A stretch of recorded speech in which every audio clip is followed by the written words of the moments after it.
This is NTV.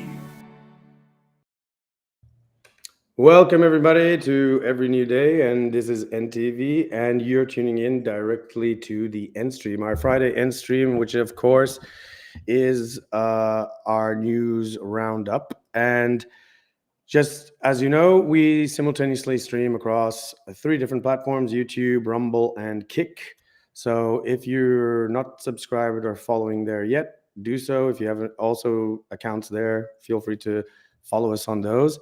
And you can also follow us on x.com, previously known as Twitter, and Instagram now, where we'll be posting some reels as well. We'll be also posting some shorts on YouTube too. And of course, you should join definitely our community, which is growing, and it's a part of like where you can actually contribute, offer news tips, participate in the future on the streams too, at Discord. So make sure you can find all the links in our descriptions on every ENDstream, every video. They're everywhere. They're down below. There you go. So yes, welcome, and hopefully everybody's had a all right week. We've had a bit of a roller coaster, right, Tej? To say the least. I mean, everybody, welcome to the ENDstream. We have a lot of interesting news to talk about. A lot has happened. We've had a lot. There's a lot of things to cover on today in our news roundup. Sorry, got a bit distracted there. So let's get right into it, shall we? As we usually do, we start with like what's going on in the EU, in Europe. And what has been reported, there have been recently clashes in Spain with migrants. Basically, what sparked this unrest? So this predominantly happened in southern Spain in a place called Torre Pacheco, a town of around 40 to 42,000 people in Murcia. Southeastern Spain, to be exact, and about 30% of the residents are basically foreign-born, many from Morocco and North Africa. This is makes sense because there's obviously with the Mediterranean, there's a shared history, and also there's a lot of people from there that live there. North Africa. Yeah, like the same with with France and Algeria, and also Tunisia. And also, Libyans in Italy too. The unrest began after a 68-year-old man was allegedly assaulted by 3 individuals of North African origin. This was around July the 9th to July the 10th. The incident circulated widely on social media, prompting calls by many right-wing groups to hunt down the migrants in the town, fueling a wave of violence and clashes. How it unfolded? Well, there were 4 consecutive nights starting around July the 11th, where different right-wing groups and some agitators, reportedly not all of them local, by the way, so they were not from the town. They roamed and attacked neighborhoods with large migrant populations, particularly in San Antonio. Rioters vandalized Moroccan-owned shops and used pepper spray, bats, stones, fireworks, and set fire to bins and barricades. The police were deployed with riot gear, and they fired rubber bullets as the tensions escalated. Local residents of migrant origin were urged to stay home. There were business closures, school absenteeism soared amidst fear of ongoing violence. Now, there was a legal and political response to all of this. The authorities have since arrested between 8 and 14 people in total. These included 3 Moroccan suspects linked to the initial assault, including a 19-year-old attempting to flee to France, as well as others connected to these violent crimes and disturbances. And by that I mean not migrants. I mean other people who are part of these groups that were attacking migrants. Spain's hate crime prosecutor launched investigations, including examining comments by the regional Vox leader, Jose Angel Antelo, for potential incitement to violence. Where have we heard that before? The Interior Ministry has ordered terrorism and organized crime units to monitor hate crime activity and online incitement. Many right-wing groups are under formal scrutiny. This has caused, obviously, a massive divide right now in terms of politics in Spain. So social media platforms such as Telegram shut down a supposed violent channel, which was called Deport Them Now Spain, calling for attacks on Moroccans. Again, this is supposedly, we can't verify that. Police also arrested a leader of a supremacist group near Barcelona and seized their computers. So to round this up, this video. Yeah, I just want to round this quickly up. That the Moroccan community leaders in Torre Pacheco have publicly called for calm, especially urging youth to stay indoors, emphasizing their desire for peaceful coexistence, and they reject any violence and all violence.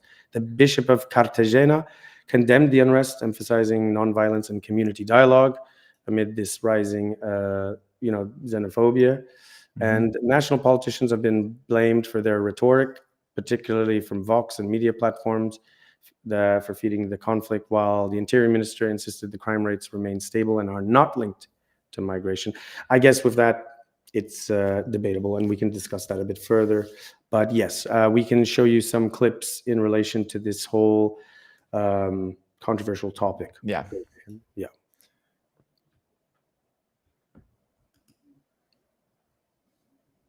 This is from, I think, Deutsche Welle. DW, yeah, there we go. Riot police fire rubber bullets at protesters in a bid to quell the unrest that has shook the small town in the southeast of Spain. 4 nights of clashes saw masked demonstrators throw objects at the police and led to at least 13 people being arrested. Spanish officials have blamed far-right anti-migrant rhetoric for the surge in violence. Residents say they don't feel safe. We want peace. That's what we want. We don't want anything else. This violence is the red line. All the neighbours are complaining. I ride my scooter and I'm afraid of being hit by a bottle.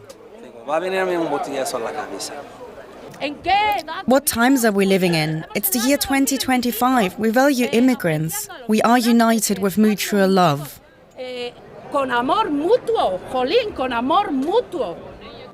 We don't want any violence, nothing. We just want justice, to be left alone, to live in peace, for our neighborhood to be peaceful, and for our city to live in peace.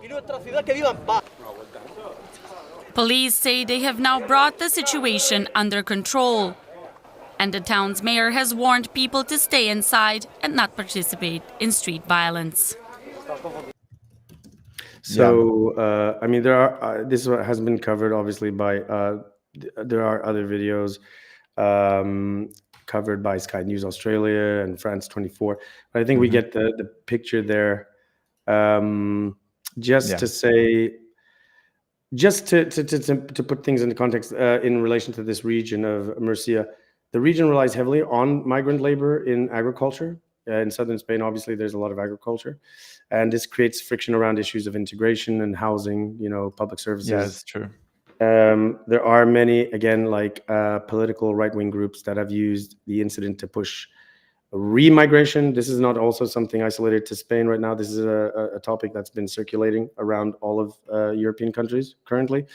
The narrative, and so it suggested that this is inflaming anti-immigrant sentiment and echoing past episodes in Spain, like the 2000 unrest in El Ejido. Right, yeah. So, I mean, we can show maybe some other articles in relation to this, but I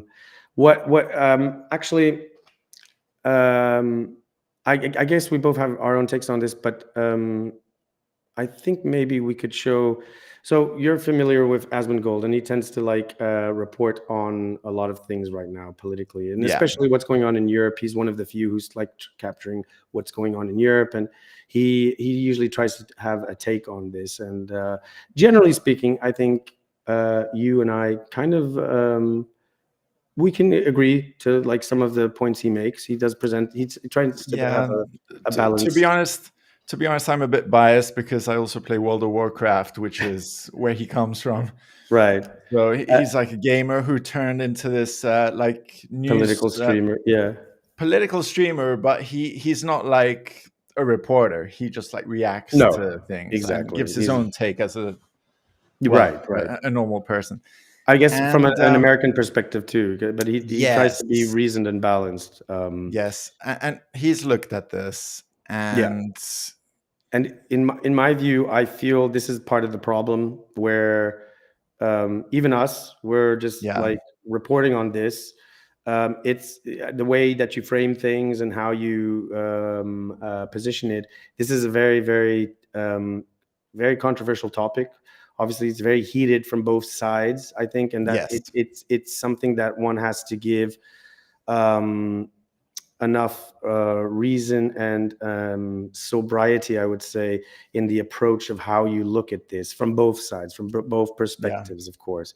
But I think this is a good example in relation to this topic because I felt his takes in particular, or at least these two takes, kind of illustrate how you can get the framing wrong and unfortunately have a very, very disingenuous, or I don't want to call him ignorant, but it comes off as an ignorant take because you don't really have the full perspective, and you need to always look at things from all angles. But I think, before we show it, I just want to say that we're in Europe, and I think we're used to seeing riots in everything, in most countries in Europe, about a lot of different things. And in the States, they recently had riots with ICE. So, Spain, all these riots have to do with immigrants. And in LA, it was, let's say, about illegal immigrants who were mostly Mexican. It was the opposite, right? It was the opposite. Yeah. I'm interested to play these two just to give that, to show this, because this is kind of what the general take is in relation to this, unfortunately. Yes. And by the way, it is in no way trying to put down Asmongold or anything like this. It's just I found that these particular points were interesting to refer to. Yeah. Welcome to Europe. We have it rough, bro. I guess so. The government gets benefits, the money, that's the people. This is what I've been trying to tell you. It's worse than you think. That's why Europe has fallen too politically correct. I think that whenever you make reasonable solutions impossible, unreasonable solutions become inevitable. And I think that Europe is headed towards a extreme far-right backlash. So that in what he's saying there, I actually do agree. I think that's really good. I think that is a good point, and that is true. Yeah. Okay. But now this is the point where I feel, I just wanted to mention that, actually. Sorry. Okay. That will probably be more extreme than Hitler. I think it will be more extreme than that. And I think it will be multinational. It will not just be one country, it will be multiple countries. If you can't see this happening, you are out of your mind. More extreme, how? Well, how do you think? Really, how do you think? Bro, what? Everybody calls me crazy. Go ahead. Right. And before we get into, let's play the last one. Yes, I'll hit you up on that. Don't worry. I'll hit you up on that one for sure, because we'll talk about this in a moment. The injuries, and there had been at least one arrest. But despite a large police presence, it seemed they had lost control of the streets, as both sides roamed with batons and other weapons. The Conservative head of the Murcian regional government, Fernando Lopez Miras, said in a post on X, Torre Pacheco must get back to normal. I understand the frustration, but nothing justifies violence. I think the problem is that, and this is the reason why people are getting violent right now, is because they've tried to, I think that this has been something that's been going on in a lot of Western countries. I don't really know about Spain particularly, But I think the reason why people are resorting to violence is because having he was saying to protect the police. What the fuck? Well, I don't know. But what I'm saying is that violence is always justified. Well, I don't think so. It's that people, they don't feel like there is a democratic or like a diplomatic way of solving this problem, because anybody who has these viewpoints is marginalized. And I think that if you marginalize enough people, you create a extreme radical group. And I think that's clearly what's happening here. And I think this is happening all over Europe. So yeah, okay, Edge. Yeah, like I think this is a good point for discussing this topic, because I think also the greater scope of it in terms of the situation of immigration in the EU right now. But like, go for, let me know, like, what did you think? Yeah, I just want to point out that okay, first of all, it's crazy to see all these riots happening. All right, like what these people like creating the riots, like what do they expect is going to come out of this? Like, right. Are they going to be looting like they did in LA? I mean, it's a terrible case where an old man died, but we don't know the full details, to be honest, because it's alleged. I mean, that in itself is terrible, but even so, even if a terrible thing happens, I agree. Like, what is that going to amount to if you resort to just like, wanton violence now? Like you just, injuring more people and causing more problems, right? And I also want to point out before, like when we saw Spanish people talking in like the previous video, not of Asmongold, but of like a news article, news website, is that you had all these people like in masks and riot masks, and they look like a scarier version of Batman. Like they look ready to beat someone up, like Antifa. And they were saying, they were saying we're all for peace. It's like you're kind of hiding your face, but you're from peace. I mean, I get you don't want to show yourself to the authorities. But then again, I think sometimes I don't have proof of this, that maybe the authorities, maybe they are dressed in civilian clothes, creating problems to blame the other guys, to say maybe the immigrants are the problem. But then in other cases, it's ultimately, I think it's the government's fault for bringing in people, not being able to accommodate them. And also integrate them within society as well, kind of. I agree. Make everybody work together.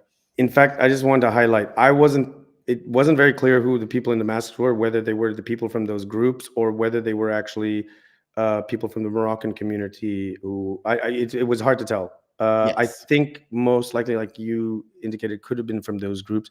There was someone interviewed that looked like they were from the Moroccan community. Obviously integrated Spanish, and then another lady. I will reflect your points there too. I don't think violence is necessary. I don't think Asmongold is right that this is going to lead to something to the extent of like, what basically sparked off World War II. I don't think we're going to get there. A bit too far. That's a bit extreme. I do maybe think he's not aware of. Maybe he's not aware of all the riots like happening all over Europe for like different causes and reasons. But I also don't think. But I do kind of see his point about like, well, if people are marginalized on both sides, right? Then the one side or the other, they're going to eventually like activate. And like you said, it's the government's fault for not doing better for not only the local citizens but also for the people that they're bringing in here to integrate them and such. And this is probably where you're getting the catalyst. And then, something like this sets it all off, and it's just not good. I think these riots are more than just about, more about the old man. It's not just about that. It's about like society at large. And this is just, let's say, an excuse to that set it off, like you put it. Yeah, and this is now the other thing is like obviously there's Vox is this new party gaining a lot of traction, especially right now because we reported previously about how this current socialist party, which is, I think it's Pedro Sanchez. They're being investigated for corruption and all these things. They're getting a lot of momentum. They're kind of like the harder right party. They've been labeled as far right, but I think that's a bit like unfounded. Like everything that basically doesn't fit into the parameters of like the mainstream media's view is always considered far right, just like the boogeyman. But they've got they're a populist party. They're known for their nationalism. They have strong stances on immigration, and they're very socially conservative, right? And they've rapidly been growing over the years, and they've become the third largest party in Spain's parliament. So I think part of the problem here is that their rhetoric in relation to immigration, yes, on one side you could say, oh, this is inciting more radical groups to activate. But at the same time, the other side, who have never been doing anything to address the situation of immigration, because immigration is a situation, that equally is also causing the problem. So it's very easy to point the finger of blame, saying, oh, well, he's inciting, sorry, not he, that party is inciting with their rhetoric. But also silence, just being silent and just trying to brush it, under the rug. That's also causing a problem. It is a problem. You're not solving the problem. So they're bringing it up, and maybe they're bringing it up in a more passionate way.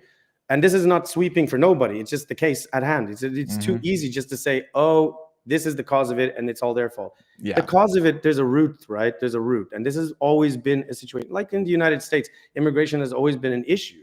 And it's just never been addressed appropriately until you get to the point where you're getting, these ICE agents dragging people out, and that's not good either, right? And so, it's. I was just trying to see that just some perspective here, because we're talking about the Moroccan community. But in 2023, over 2.8 million Spanish tourists visited Morocco by the end of November. So this number represents nearly 40% more Spanish tourists compared to the previous year. So, why isn't there more being done between the two countries That's a very good question. It's not like it's a far-flung country. You know what I'm saying? There's a long, rich history actually between a lot of the Maghreb, which is North Africa, and a lot of the Southern Europe. Like, I don't get why more isn't being done in relation to that to accommodate. I don't know. I just think for both parties to find a win-win situation. Right. I mean, surely, for example, I know that Spain has unemployment, but I'm sure that a lot of Moroccans fill in the jobs that some Spanish people don't want to do. Well, this is like the cheap labor issue, like what we have in the United States, where a lot of that applies to Mexican, almost every country. Yeah. So, and also, I want to point out that immigration, like a lot of issues, they're always going to be like bad apples. So you get like good immigrants who want to work and build a life and integrate in society, but you're going to get like a few or one or two who don't want to, but that's life in general. I mean, they cause problems. Yeah, there are. I mean, obviously, this is the thing. You can't kind of group everyone together just because of one or two people. This doesn't seem to be clarifying in terms of whether these are illegal immigrants or.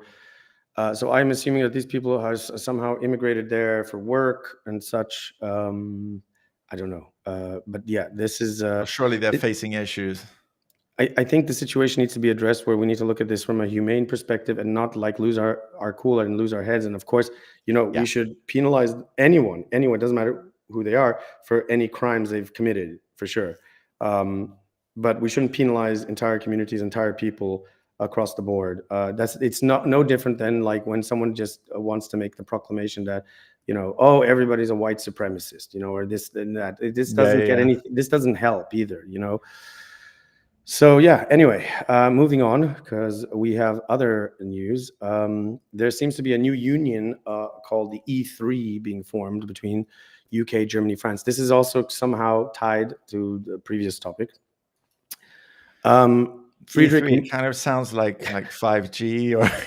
No, what was that gaming convention? Oh yeah, there was a magazine, wasn't there? Yeah. Called out.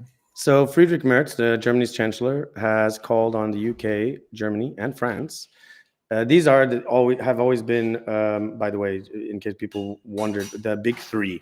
Back when the UK was in the EU, they were like the big three countries. Of Europe, right? Yeah.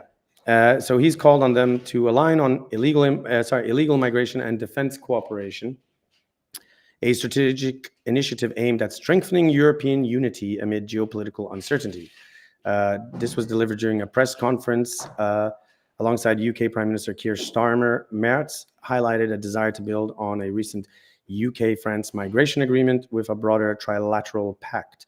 This follows the signing of what is called the Kensington Treaty, a post-World War II UK-Germany treaty enhancing cooperation in border security, mutual defense, including joint projects on Typhoon jets and Boxer armored vehicles, trade, as well as education.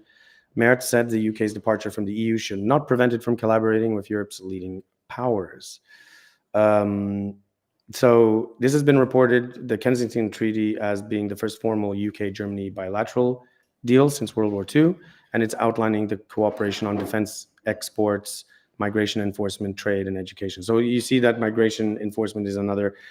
This is something that now, like a lot of these other countries, like what we previously reported on, that Starmer, Macron, and also Merz, they're now sort of jumping on top of, and it's mostly, I think, from pressure from like other parties and other groups who tend to lean more to the right, of course.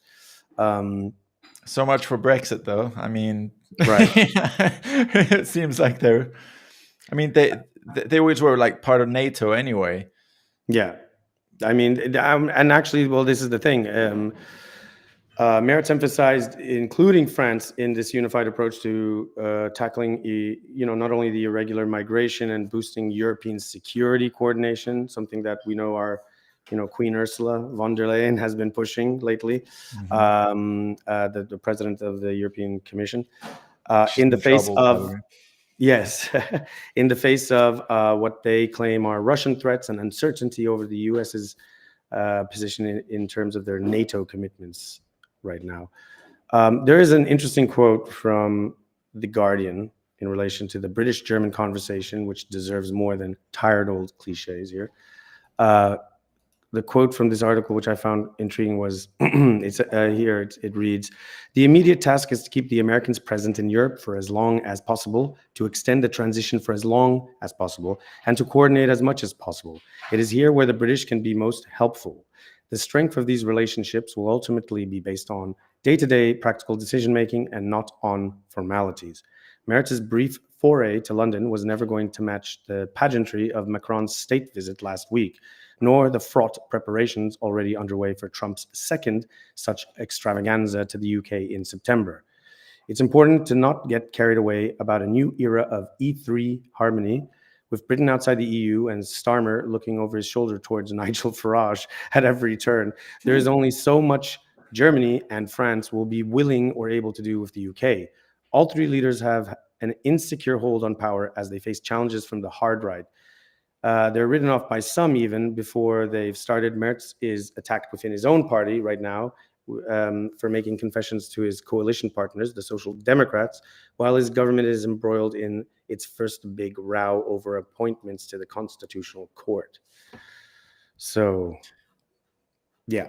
What does this new alignment mean for the EU, UK, and how are we seeing a reshaping of alliances within EU, similar to the Visegrad Group, which is a group that collectively combines some Eastern European countries like Czechia, Hungary, Poland, and Slovakia. What do you think? What can I say?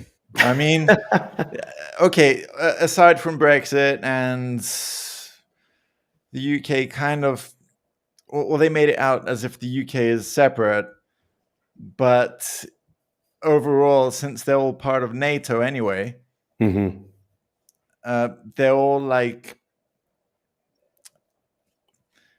man, it kind of feels like they're warmongers. I don't know any other way to say it. Like they're all like propelling this like military, like industrial military complex thing, like to make money like under the table from like weapons and ammunition and Right. I mean, there's already the EU defense plan being put into play, and this is a greater EU defense shield, which is kind of mimicking what NATO is. Only on the flip side, this is now much more dedicated, a much more dedicated EU, aka Europe, European sort of military process. So this means that it's all of the European EU states involved directly, and this is a development of not only industrialization but militarization, right? So we got that, and then obviously with this sort of E3 union, it seems that this is more like bringing together onto the table. By the way, because most people aren't familiar, I think only Germany doesn't have but France and UK are nuclear countries, nuclear powers, so they're part of the board of nuclear countries. Germany isn't, of course. So this is an intriguing sort of union there, like alliance, right? And they're trying to form a triangulation of sorts of creating a more insular defense plan. So this could be a sort of sidestep into sort of pulling the UK into that sort of EU defense plan, because obviously the UK is a nuclear power alongside France, alongside the United. So I agree. I think it's like where does this go? Because with defense, there's always offense, right? So you have to always take that into consideration. Don't you find it weird that although they're part of NATO, they're forming these like smaller like groups between countries? Well, this is predominantly, I feel, because they manufacturing or what? I think it's mostly because they don't have too much confidence in the United States of America right now, because the United States of America was the prominent figurehead of NATO. NATO was actually their plan ahead of time, like it was their thing. But given the situation with the current president, this is sort of playing into their concerns, and that's why they're probably now determining, because Macron said this much early on, in the year, that it's time for us to self-determine ourselves in terms of military, and we should protect ourselves. We shouldn't rely on US to come here and protect us, right? Wasn't it Trump as well who wanted to pull out of NATO? Because I think he said, we've paid enough, let's say, for weapons and ammunition to Ukraine. Let the EU start doing it now. They haven't given anything in comparison. And he already brought this up back in his first term as president. In his first run. And the trouble with NATO is it is outdated, and it involves it's an overreach of a lot of other countries, right, that are included into NATO. You've got Turkey, you've got a bunch of other countries. But the thing is, it is an outdated sort of militarized security plan, because this was designed originally, right, to face off against the Warsaw Pact and against the Soviet Union, which was at the time considered a threat, right? But the Soviet Union has dissolved already decades since, and it's more so that their focus is now, like Russia, right, and potentially even China, right? And so this is the thing, because those are the other two major nuclear great powers alongside the United States of America, who is the biggest nuclear power. Let's be honest. By far.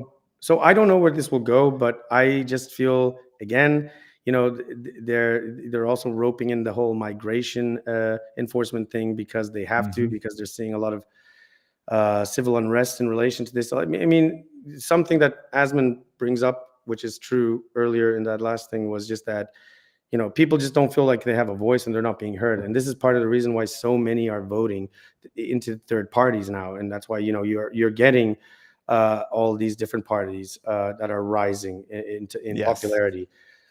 And I don't know really what they will do essentially in terms of how they will implement things, because at the end of the day, there's a lot of people who have already been here for a while, and I don't know if this is going to fall, the fallout will blow back on those people, and we're going to see a similar situation of the ICE raids. And I mean, there is a lack of focus and attention being put to what the people really need, and also dealing with all these social issues and concerns, and the focus is more in just like securing the borders and militarization, and I think that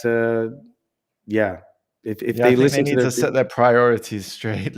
We have a lot of issues and problems that need to be addressed, but they're focusing on other stuff.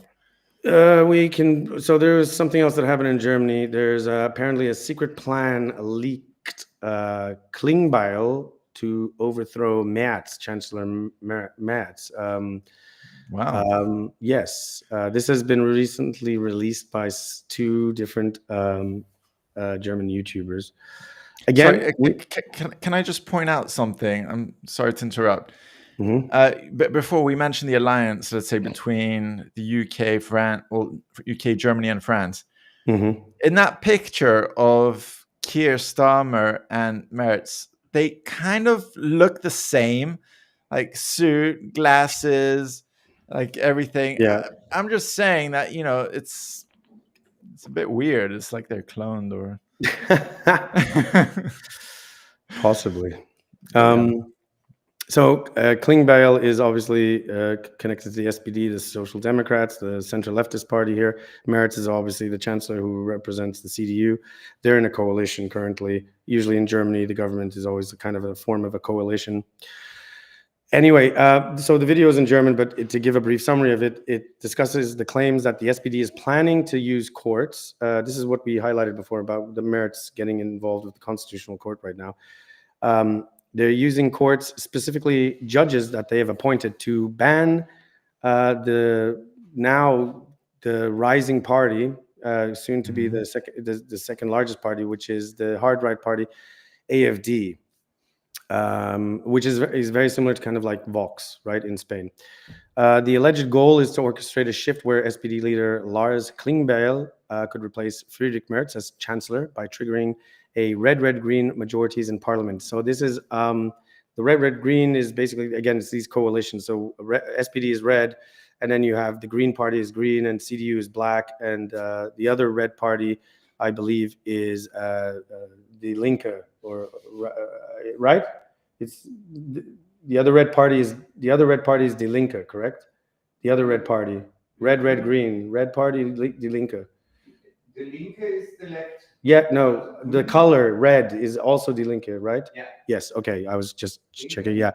And so they have the majorities in the parliament, right? So this would be this would be a definitive like left-wing coalition then, because you have SPD, Die Linke, which is left, and Greens are generally kind of more on the left too.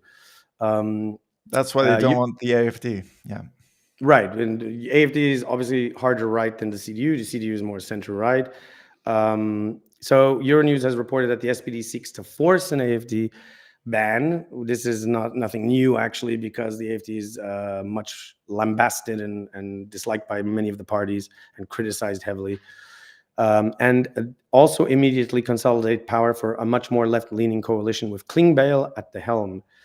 There has been some reporting through different channels, in particular over Telegram, take it as you wish, that summarizes the same narrative, where it's basically talking about how Euronews has reported that there's a plan of the SPD to forcefully take out the AfD for a red-red-green coalition and establish Klingbeil as the new chancellor.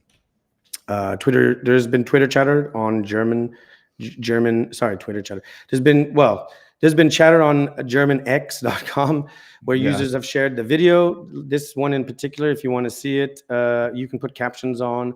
We just didn't want to play it, so we can in a second. But it widely describes it as a secret plan, and that must be seen. This is not being reported on, and just to keep in mind.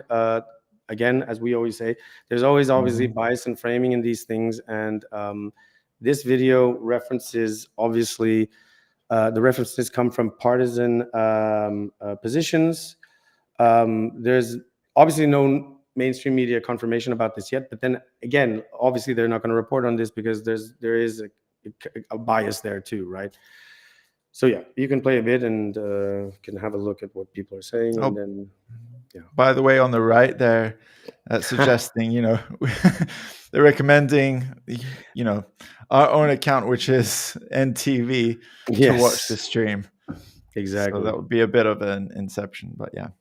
Wenn jetzt mittlerweile sogar anerkannte Staatsrechtler in Deutschland vor einem Art Putsch warnen, dann ist wirklich 5 vor 12 und damit sanfte Grüße, meine Freunde des kritischen Denkens. Und wir haben hier von Josef Franz Lindner perfekt diesen Plan der SPD offen liegen. Er beschreibt es wirklich in einem sehr, sehr, sehr schlüssigen und argumentativ klaren Muster. Und ich will da gleich noch genau drauf eingehen. Aber bevor ich das mache, müssen wir uns ja kurz mal die Ausgangslage der SPD anschauen. Was hat eigentlich dazu geführt, dass diese ehemalige Volkspartei, die ja auch damals unter Gerhard Schröder nicht nur eine starke Mehrheit vereinen konnte, sondern auch noch richtig gute marktwirtschaftliche Konzepte hatte. Was ist passiert, dass He's talking about the SPD now, what it used to be. gekommen sind, wo sie jetzt als historische Aufgabe sehen, nicht etwa das Land besser zu regieren, für Wirtschaftswachstum zu sorgen, für Wohlstand für alle zu sorgen. Nein, ihre historische Aufgabe ist es, die Konkurrenz auf undemokratischem Wege zu beseitigen. Und da, wenn wir genau schauen, wie das alles abgelaufen ist mit den Vorschlägen für die Verfassungsrichterkandidatin, dann wissen wir nach und nach, wie sie es umsetzen wollen. Es ist einfach eine politische Aufgabe, ne? Sie können es nicht inhaltlich. Schauen wir doch einfach mal ganz kurz an. I mean, he's basically saying what we just reported on, and this is the video if you want to check it out. You can watch. If you don't understand German, you can read the captions. But basically, this is kind of like what people have always argued in the United States of America. In many cases, when there's a president, like people are always fearing that Trump is going to pack the courts, with conservatives only. So then they get to like modify the laws, or flip side, Obama is going to do it, or something like that. And this is kind of like what is being suggested here, that the Constitutional Court is going to be packed so as that they can like block out the AFT. There has, I mean, this isn't a conspiracy. This isn't alleged. It is a fact. Mm-hmm. There have been, it's been publicly on record by many different individuals from the different parties, particularly from the side of the SPD. I think they've been quite vocal about it previous to when they had the shock election recently, that they do want to block the AFD. They do not consider the AFD legitimate. They consider them to be a threat to democracy. In fact, we did mention this, I think, in one of our early broadcasts, or one of our early, I think we did. We highlighted that. So this isn't news, but what the video is illustrating is that there is a concerted effort to sort of to like overthrow the current and this is government. If that is the case, that's not good, regardless of what you think about the AFD or whatever. It's pretty crazy. I mean, Merz was just he became chancellor just now. By obviously default, right? Because he wasn't even really the top choice. Even within his party, he wasn't really so. And this was a shock election because the Scholz previously kind of messed up with the coalition. And actually, he didn't. It was also the FDP, because they broke away from the coalition. The FDP is kind of like considered the libertarian or right wing as well. But anyway, I would only say that if this is the case, and this is what I always present to people, I know that there are people who are very, very, very emotional about this, and especially I know in Germany too, and everybody's like, yeah, but if it stops, the N words, and I, not the N words being those guys from World War II, if you remember. The bad guys, right? Yeah, if it stops the bad guys, then by any means necessary. My point is, what does that say about the democratic process? What does that say about you if you're using the same tactics that you accuse others who are of the bad side, supposedly, or have previously in history used? That's not a good look. And I don't just look at the Middle East with like Gaza and stuff. Right? A certain country is always the victim, and what they're. what they're saying. That's what happened to them.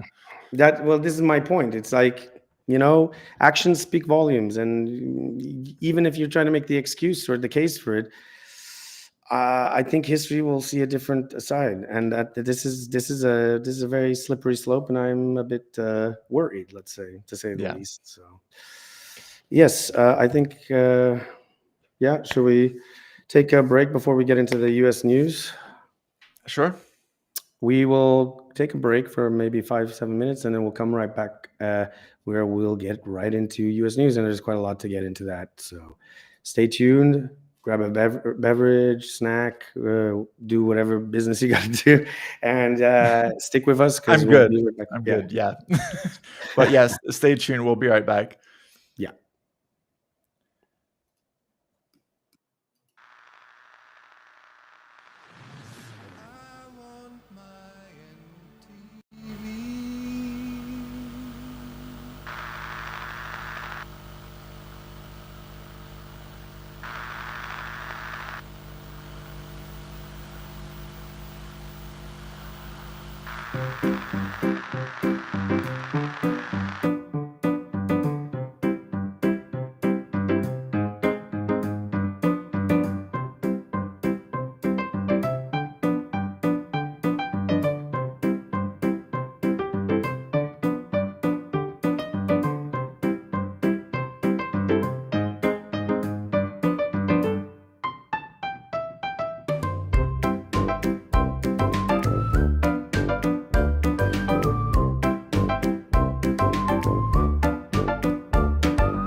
Welcome back, folks, and hopefully Welcome back. Did you have a nice break?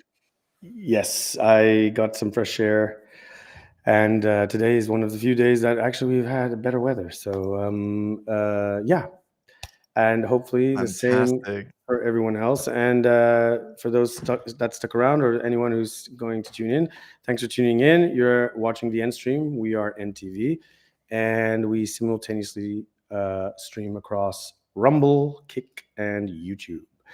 And we have just covered in the previous hour the EU news. We're doing the news roundup of the week. And now, before we continue, I just want to say our social medias are on Instagram, on X, and we have a community going on Discord. So be sure to follow us on NTV.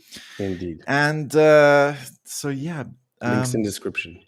Links in the description. We keep releasing videos and clips from the live streams as well. Just now we released a 4-part kind of series, right? Like, yeah, it's like an episode.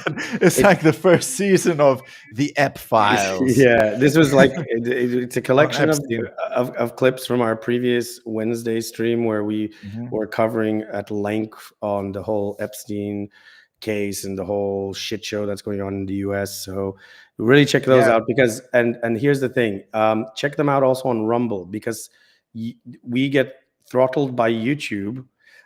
Usually because of the subject matter. YouTube is a bit anal in about relation politics to or like meddling with elections or something. Like I don't even know what they're talking about, because but we don't. Yeah, we don't mess around. We're not trying to sway people, but you can check it. You can check them out uncensored, and also the streams uncensored and what have you. There's sometimes things that we have to clip out because of whatever copyright, this and that and the other. Yes. Check it out on Rumble, where it's all fine. It's all it's easy to watch there. So if you don't have a Rumble account, get one and join NTV over there too. And you link in the description again. So what's particularly interesting is that although we've covered so much already in those clips, there's a lot of information going on, and we're still putting the pieces together. That is, and there's a lot more like going on, and we have a lot more to talk about. There's always new developments right now. This is like the trending topic. Every commentator online on YouTube, they're talking about it. And once again, we do have a new report on the Epstein footage, and never ending. Yeah, it's never ending. But we won't linger on too long with it, and because this is also leading into what is which we kind of predicted, right, in terms of his legacy and the MAGA fallout over Trump's dismissal or initial dismissal of the Epstein files in a press conference. Obviously, I mean, whoever voted for Trump would be like, what is going on with this Epstein thing? I didn't know about this. Right, there you go. Is he covering something up? Why is he writing all these like long posts and stuff? To just give some clarity, this was something that Trump campaigned on in the second for his second term as president, about releasing this stuff and making a big statement about how Bill Clinton was a horrible person because he was linked to Epstein and so forth and so on. And recently now, forensic experts have confirmed that there have been not 1, but 3 minutes, up to 3 minutes cut from the prison footage of the night of Epstein's death. And what's interesting is that prison footage in and of itself was kind of a nothing burger anyway. To give context for the people that don't really know, he was found, was it hanged or something? With, he had apparently hanged himself with shreds of the prison overalls that were shredded. Okay, but they said he killed himself. But between the bedpost and I think, it was from the post on the bed. It was some wackadoodle way of like how you would do it, which also is equally bizarre. We also cover that in our episodes, like medical, like. We can maybe post the playlist here or something. Yeah, sounds good. I'll share it in the comments. Yeah, okay. And I'm just going to basically explain that the prison footage in itself, it's been highly analyzed by another content creator, highly recommend checking their video out, Voidzilla, aka Coffeezilla, but his channel Voidzilla, where he basically breaks down how ridiculous this prison footage is in the first place anyway, because you can't see anything. You literally only see pixels of the steps that lead up to the section of where his cell would be. So it's just nonsense. But that footage is what we're talking about, because the actual cameras in the place where his cell was were streaming, but they were turned off. They didn't record conveniently. And now it's discovered that originally there was a one minute missing, but now it's discovered that there's been up to 3 minutes. And my goodness, this has been through reported from Wired, in fact, originally, where metadata analysis has shown nearly 2 minutes and 53 seconds of footage were removed from what was claimed to be raw video, edited using, get this, Adobe Premiere Pro, raising questions about transparency. We use Premiere Pro, and so that's kind of funny. We have that Wired article too. The Independent. It wasn't us who edited it out. Okay, I'm just saying. No. Like, what is going on? What's the real story? Well, the interesting thing, so Wired reported on this, right? And Wired is usually like a magazine for like tech and things like this, internet stuff. But the Independent, obviously another news outlet, they've confirmed the metadata findings. So this is now a separate outlet is confirming these metadata findings, because everyone had access to this footage. It was released, apparently. This was the reveal of showing that there was nothing there, right? And now there was something there when you dig a bit deeper, right? They've also uncovered that the footage was stitched together and nearly 3 minutes were cut from one clip, though it's unclear what was in the missing portion. CBS News also reports the same discovery and features expert analysis affirming this conclusion. We have... Did you mention also that he didn't have a jail cellmate or something, that they got him out? Oh, I mean, that was the original thing where, much like the camera that was turned, not recording but streaming, and then it's very fishy. In general. And then also the two guards that fell asleep or were not present there, and it's something like out of a movie, like a comedy movie. It's absolutely mad, but we do have that CBS News clip. I think it's this one. Yeah, correct. Which we can play. Just to give some context, from the expert. Welcome back. Video released by the Justice Department showing the outside of Geoffrey Epstein's prison cell just hours before he was found dead has the world watching frame by frame. And one moment is certainly raising eyebrows. The footage cuts and the timestamp jumps a whole minute as questions of the so-called missing minutes spiral into full-blown conspiracy theories. And new reporting shows even more footage may be missing. So this headline from Wired reads, the FBI's Geoffrey Epstein prison video had nearly 3 minutes cut out. According to Wired, newly uncovered metadata reveals a 2 minute and 53-second chunk was removed from what the federal government called raw footage. So joining me live now is Dhruv Mehrotra, an investigative data reporter for Wired, and the author of that piece. Dhruv, thanks for being here. First things first, how did you figure out about this missing chunk, and how was that video then edited? Yeah, so on Monday, the DOJ and FBI released what it called raw surveillance footage from an area adjacent to the special housing unit where Geoffrey Epstein was found dead. And soon after they released the data, we downloaded the files that the DOJ released and looked into sort of the hidden information that's embedded in most digital files that can show you a bit about how and when something was created, edited, or saved. It's kind of like a video's digital paper trail.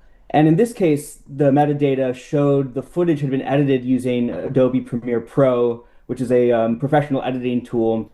And it was saved several times and stitched together from 2 separate clips. All right, so you take that information, you see that. How does this help then piece together what happened in this case? So what are the new takeaways?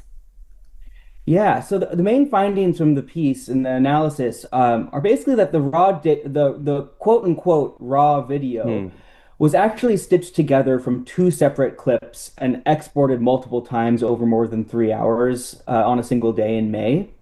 When we looked at the metadata from the source clips, we found that 2 minutes and 53 seconds were removed from one of the original files that they used. All right. Well, you just don't do that. You don't meddle with CCTV camera footage, especially from jail. Like here's the thing, folks. You may think that you're hiding stuff, but it's always in the metadata. That's the thing. This is a very, very, very quick tangent here, but this is part of the reason why what I believe will occur anyway with AI, where you will be able to determine if it's made by AI or not in the future, where you will have a similar thing that you can check, and then you can see that, oh, this was actually generated by AI. It's not actually recorded, because metadata, it's always that information, that it tells you if it's been tampered or but is that verified through the internet, or is it let's say if you right click and you go to properties? No, you can actually, like, for instance, it's a file, right? So you can always see within the file certain information of if it's been kind of like with a document. So like with a document, as long as we can tell if it's been tampered or not. Yeah. If it's purely raw, it will give you the date and all the information, right? But when it's been edited or something like a text document, it tells you when it's the last date, right? It even gives you the date of when it was last updated or something. In fact, that's very important, let's say, for the future of AI and stuff, and also deep fakes, because somebody can deep fake somebody as if they did a crime and have footage of that. And it's is it real or not? If you show it in court, people are going to be like, yeah, that's the guy. It's exactly him. But right, exactly. And that's where I think that how do you know these days? I think that, but that's where I think that would play into it to some degree when you have AI generated stuff. There is a very interesting outcome of all of this, obviously, because recently, following through with this, LA Times has reported that Trump has resisted the bipartisan calls to release the Justice Department files, or the DOJ memo of Geoffrey Epstein, which we have reported previously on. Pam Bondi on X has stated that President Trump has stated, "We are ready to move the court tomorrow to unseal the grand jury transcripts." Now, Trump has stated that he made a large post on Truth Social where he had mentioned that a lot of it has been phony stuff that was made done up by the Democrats. The Democrats, Obama, James Comey, previous FBI director, Joe Biden, Obama, Comey, everybody who's against him. I'm surprised he didn't say Rosie O'Donnell as well. He wanted. He actually wanted to deport her. Good Lord. And to be honest, what is the weird thing about all this is that he's saying that everybody is using creating the scenario against him, but would they create a scenario of not releasing things? Yeah, of course. I mean, obviously, you can always play it both ways, right? That's the thing. And he's basically stated that it's a nothing burger, that there's nothing there, there's no files, and he's just trying to move on from this. Yeah. However, we have a picture that this is actually a poster. I can't really read it from here, but it's in London, so I would put up a poster there where it was a billboard. A lot of people are pissed off about this. A lot of people are pissed off because this is actually called a 6-sheet poster. I know from advertising. Oh, there you go. A lot of people are pissed off, rightfully so, because this has been going on for 10 years. They've never been, nobody's been convicted. No names have been released. Nothing has been done, except for Ghislaine Maxwell, who's basically been, put in prison. And there's all these transcripts and stuff. But now they're trying to tell us that, he did actually, in fact, kill himself. And, there's no client list, yada, yada. And, here he goes again, based on the ridiculous amount of publicity given to. I mean, the thing that we've already stuff he's written as well. Yeah, but this is so hypocritical because he gave it publicity in his campaign run. He gave it, and it's just not on, But what's happening now is, as we mentioned before, is that this is really bad. It actually probably there are things that a lot of his base, the MAGA base particularly, were agitated by recently in his second term, especially the ICE raids. There were, believe it or not, a lot of MAGA supporters who not too happy about how that was ongoing, how that was occurring. Of course, you're always going to get a lot of MAGA influencers and other people who are going to sweep, right? And we showed that in the last, they're just going to always expect the best from Trump. He can't do anything wrong, or he's just not in the know. But, sometimes you got to call a spade, right? And so The Guardian has recently reported that Trump supporters are burning their MAGA hats after he dismisses the Epstein files furor as a hoax. Can I play this?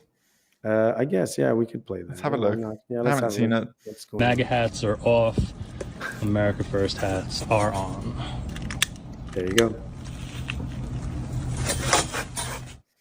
Now, obviously, you could argue that these aren't MAGA supporters. This is just a stunt, and it could be.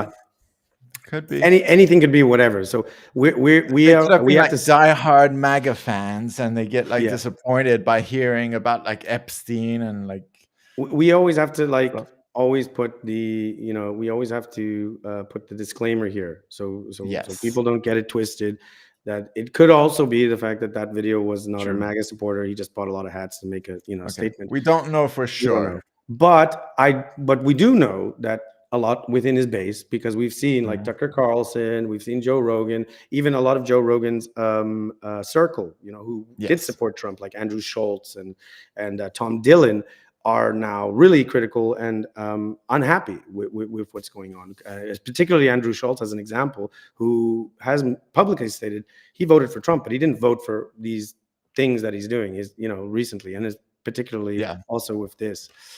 There is a very interesting quote from The Guardian in relation to that, where it reads, Senator Josh Hawley, who's a Republican representative, questioned the Justice Department's claims about the files, saying, "I think it is maybe a little difficult to believe the idea that DOJ and the FBI don't have any idea who Epstein's clients were," and called for Maxwell to testify. That's Ghislaine Maxwell, who's still in prison.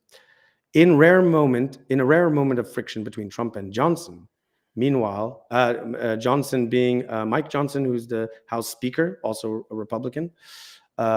Meanwhile, the House Speaker broke with the president on Tuesday, calling for the Justice Department to make more Epstein documents public and urging Pam Bondi, the current Attorney General, to come forward and explain the situation. Bondi has come under particular attack for appearing to claim earlier in the year that she had a client list of Epstein's, then declaring last week no such list existed. Still, House Republicans voted twice this week to block Democratic attempts to force the public release of all Epstein files within 30 days, with only one Republican, Ralph Norman of South Carolina, voting in favor. The controversy deepened on Wednesday evening after news that the federal prosecutor Maureen Comey, daughter of former FBI Director James Comey, who has a history with Trump from his first term, who worked on the criminal cases of both Epstein and Ghislaine Maxwell, had been fired. The Justice Department provided no specific reason for her dismissal. And as the backlash spirals out of his normally firm grasp on the MAGA voter, Trump slammed foolish Republicans on Wednesday, who he said were helping Democrats by focusing on documents related to Epstein.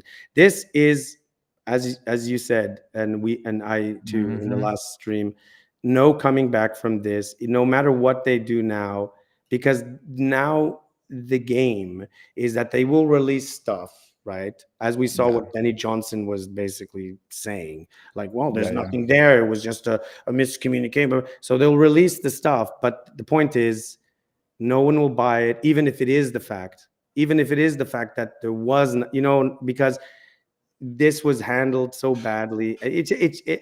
Basically, we believe here, by the way, this is only us, disclaimer, at NTV, that there is a client list. And that's for other reasons. We've tried to explain why in our Epstein files playlist. You can see. However, we're not going to say that there is or isn't, like, with certainty. The problem is, even if there wasn't, now the case is just how they handled it, and the whole thing is just the fact that they're blocking the Democrats, who, by the way, actually, why are they blocking them for this? This is kind of fascinating, I'd say. Yeah, very weird. And this is the problem. It's kind of strange, right? Not a good look. This is very bad, and I really think this is going to go down as his major fuck up. Kind of like yeah. To be honest, I think there's a lot more to this case that we're going to unravel. Let's say from the next few days. A lot of stuff is going to come out. Weeks and months too. There's going to be more coming out. I think everybody's waiting for a Julian Assange moment, like where WikiLeaks oh my goodness. I don't know. Gonna have somebody pressing a button. Yeah, like a kill switch. And it's very concerning, what repercussions, if this information comes out, because we don't know for sure what it is, but we just know it's really it's so monumental. It's so, yeah.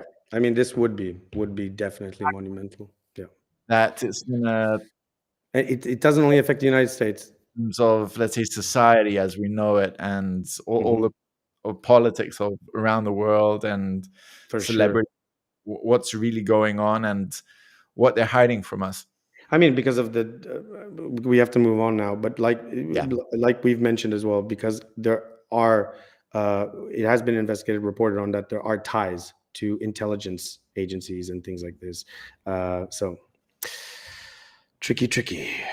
Anyway, we are moving on still with the US, but into another tricky arena, which is Trump's new agenda for Russia.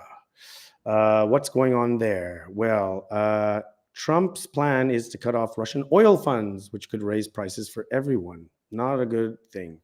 That's from CNN, right? This is yes, this is from CNN Business.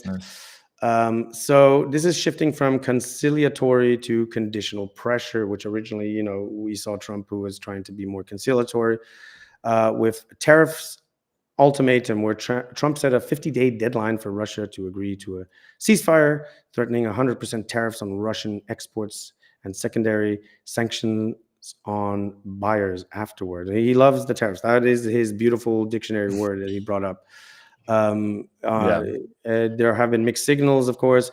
Russia's government called the threat serious and said it would analyze it, but dismissed it as theatrical by Medvedev, who, of course, is the current. Is he vice president? He is the current. He was the president at one point, but now he is. Russia. Just double checking. He's part of the security. He's the chairman. No, he was the chairman. President. Anyway, he's basically. He's very high up. Right.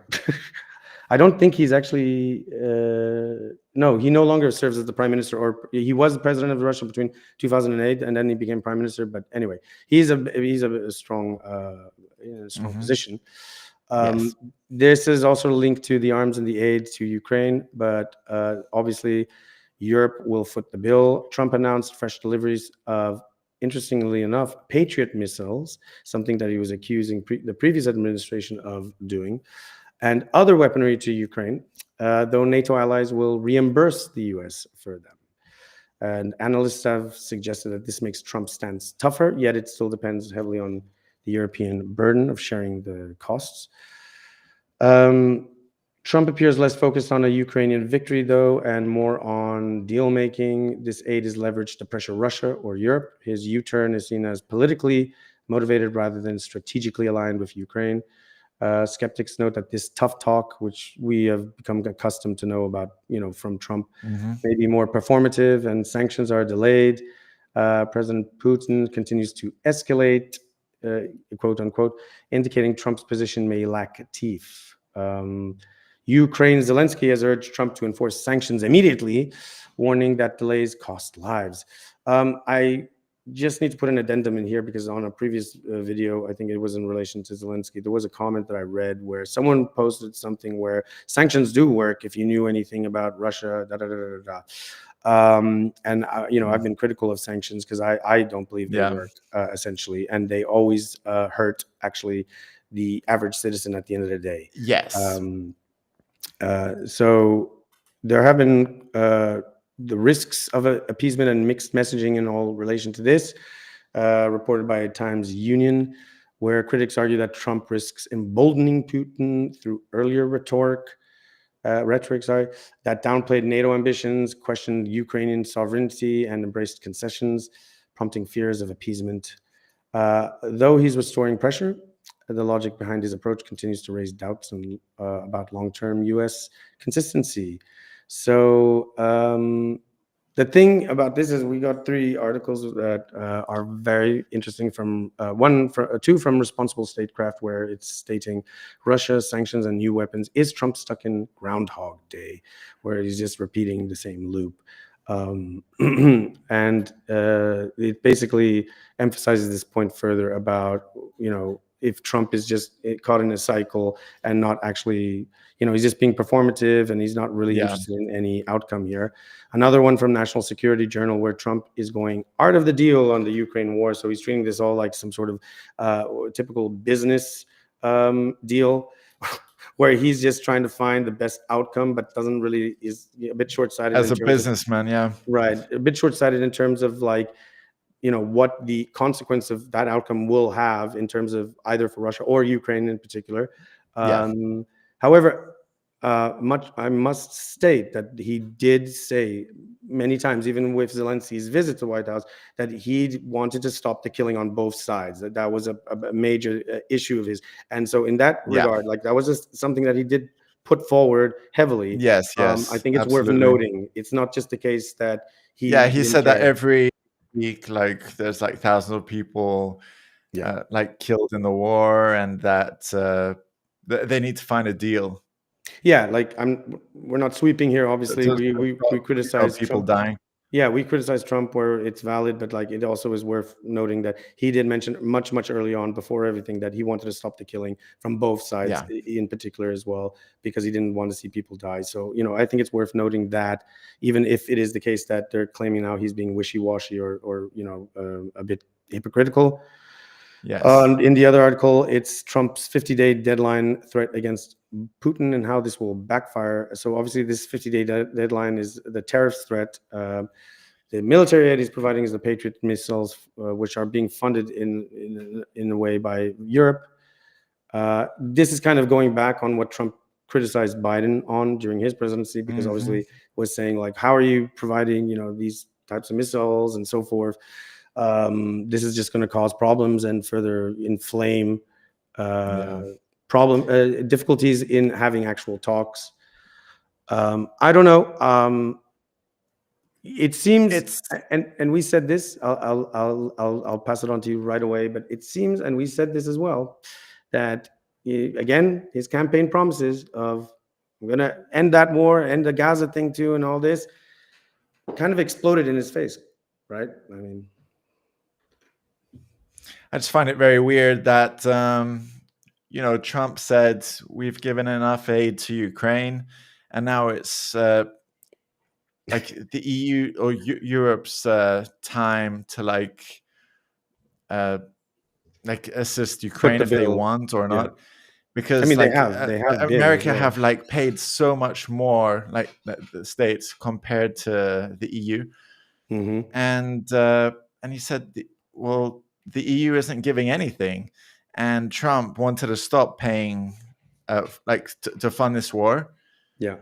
But what's weird is that the States and the EU are kind of part of NATO together. Well, and is it NATO or the States funding or let's say weapons that are going into Ukraine? But then the States also wanted a mineral deal from Ukraine to get resources, which they got. They did get this in the end. I think it was sealed. Is that why Trump wanted to pull out? Once that deal was sealed? Potentially, he thought it would lead, which giving the benefit of the doubt, he thought that this would lead, to better relations, obviously, and I think so. I think, interestingly enough, the word being used here is aid, and usually, I don't know about you, but when I hear about providing aid, it's usually to help the Ukrainian citizens in their difficulties and loss of housing or whatever. But usually aid is like rebuilding, healthcare, education, right? First aid and stuff like this. Jobs. But what this aid seems to be is weapons, and I'm finding that rather shocking, to be honest. I don't know if I would classify that as aid. Let me also say something else, okay? I mean, let's face it. In the EU and possibly in the States, they kind of see Ukraine as a victim, right? As like a victim of this war and stuff. All right. But what about Ukraine going on the offensive within Russia? Right. And like those missions, is that just the deterrent, let's say, for defensive? Because it seems like an offensive play.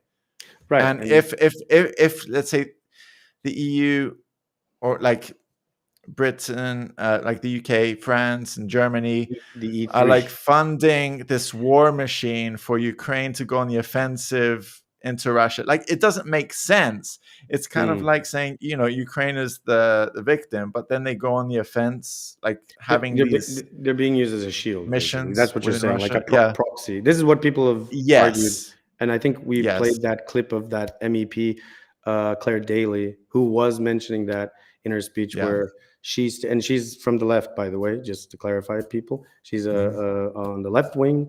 She's an MEP in the European Parliament, and she stated that she was against this war because she saw it as a proxy war being propagated by NATO.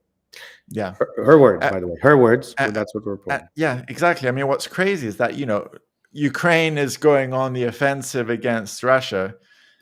But who's supplying all these weapons to Ukraine? Well, but that's part of the aid, right? That's the aid package of but billions. I'm pretty sure everybody in the EU and the States doesn't want to go to war with Russia.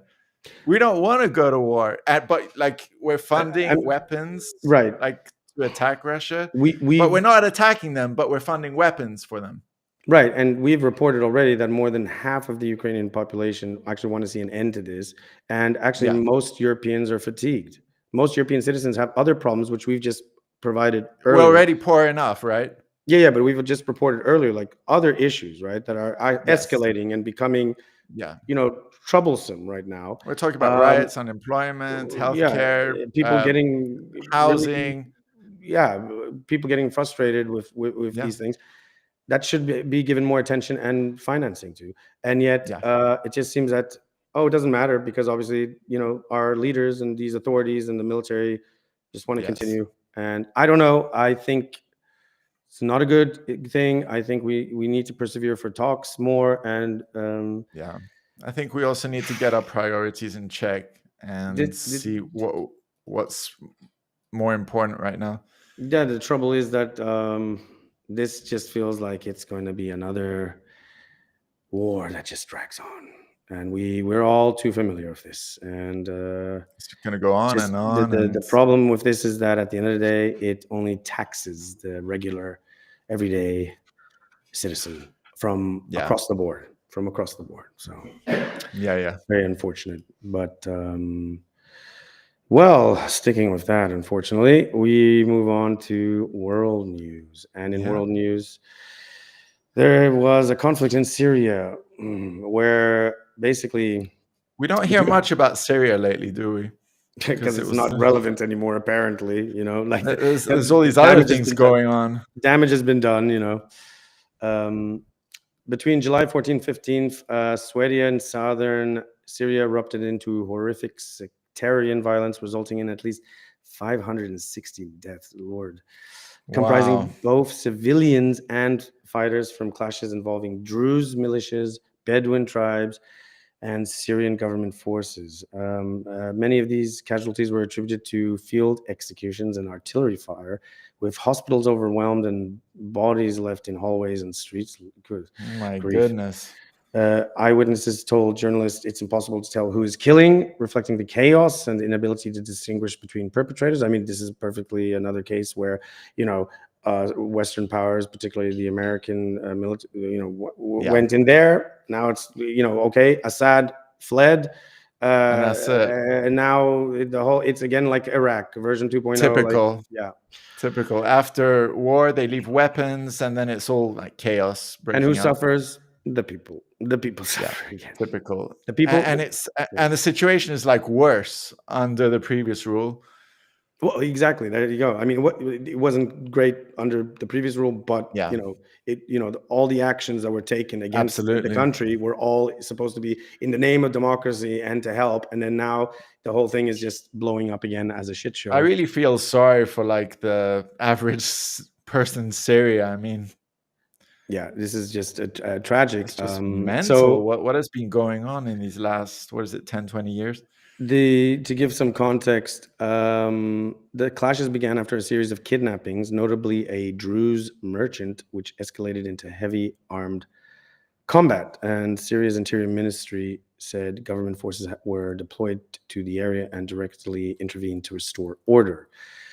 The United Nations High Commissioner for Refugees expressed alarm over the impact on humanitarian operations, shooting, kidnappings, and executions. I mean, what the heck? Disrupted deliveries of clean water, medical aid, and essential supplies. So, over 254 people killed in just 4 days, and around 2,000 families were displaced amid an already dire crisis, which we know of. For those unfamiliar, the Druze are a small, secretive, religious and ethnic group primarily found in the Middle East, mostly around Syria, Lebanon, Israel, Jordan. Their faith is an offshoot of Islam, which has a long history since the 11th century. It's kind of it incorporates elements of Shia Islam, Gnosticism, Greek philosophy, and other spiritual traditions. Yeah, they don't identify as Muslims though, and they do not accept converts. And they despite being a minority, the Druze communities often play influential political and military roles. For instance, in Syria, in Israel, and in Lebanon. So yeah, this has been. I actually didn't know about these communities. Yeah, and in relation to the Bedouin, that's obviously a nomadic tribe that goes across like in the Sahara. Desert. Yeah, the Sahara, and they're Muslim too at this point, but they also have origins from like very, very ancient origins in terms of traditions of like shamanism, animism, and other forms too. But they're now predominantly Muslim. But yeah, it's a chaos, and we just wanted to highlight this because people aren't talking about Syria, and then like the media bashes you on the head, they go Syria, oh Assad, and then they're gassing the people, and then the refugees, and all of a sudden it's like, oh, what happened? What happened? Oh yeah. Shit! You know what happened? Blackout. You know what happened? Shit hit the fan. And sorry, I don't mean to make light, obviously, of the tragedy there, but this is the thing. It's like it's like Crimea River when it's happening, but then it's like, oh, let's move on to the next trending thing, which then became Ukraine, right? And then the next trending thing, and then the next, but we never resolve these things. Why don't we clean it up? Why don't we sort it out? Well, Libya is another tragic case, obviously. Well, I have something to share right now that I saw on AP. It's a Shockwave. Shockwave. For those unbeknownst, Shockwave is NTV's version of breaking news, because everyone is sick of hearing breaking news because everything is always breaking news. But this is our Shockwave. Go ahead. So this is something that was unplanned. Yeah. What's going on? But it's big. Prime Minister. What is it? Wait, let me share it here. Resigns, opening the door to broad government reshuffle. Interesting. What is that going to say? So this is the first time we're talking about this. Mm-hmm. This is apparently literally just happened. Zelensky is resigning, yeah. No, wait, hold on. He's resigning? Really? Well, I don't know. I mean, this is what it says. Is it legit? Let's see the top part of that. Or maybe he's like looking for someone else to replace him. Ukraine's prime minister announced his resignation Tuesday in the first formal step of what is expected to be a significant reshuffle of President Zelensky's government, which could also see the country's ambassador to Washington replaced. That he has offered. I am tendering my resignation from the post of Prime Minister of Ukraine, Denis. So it's not Zelensky. It's Zelensky's the president of. Oh yes, Ukraine. It's the Prime Minister. But what does that say? Because previously Zelensky actually, what's interesting about this is that Zelensky actually halted elections. He has halted like they haven't had elections for a long time because they're in a quote unquote. How convenient. What is it called? It's called martial law. Like it's kind of like everything is because of the conflict and the war.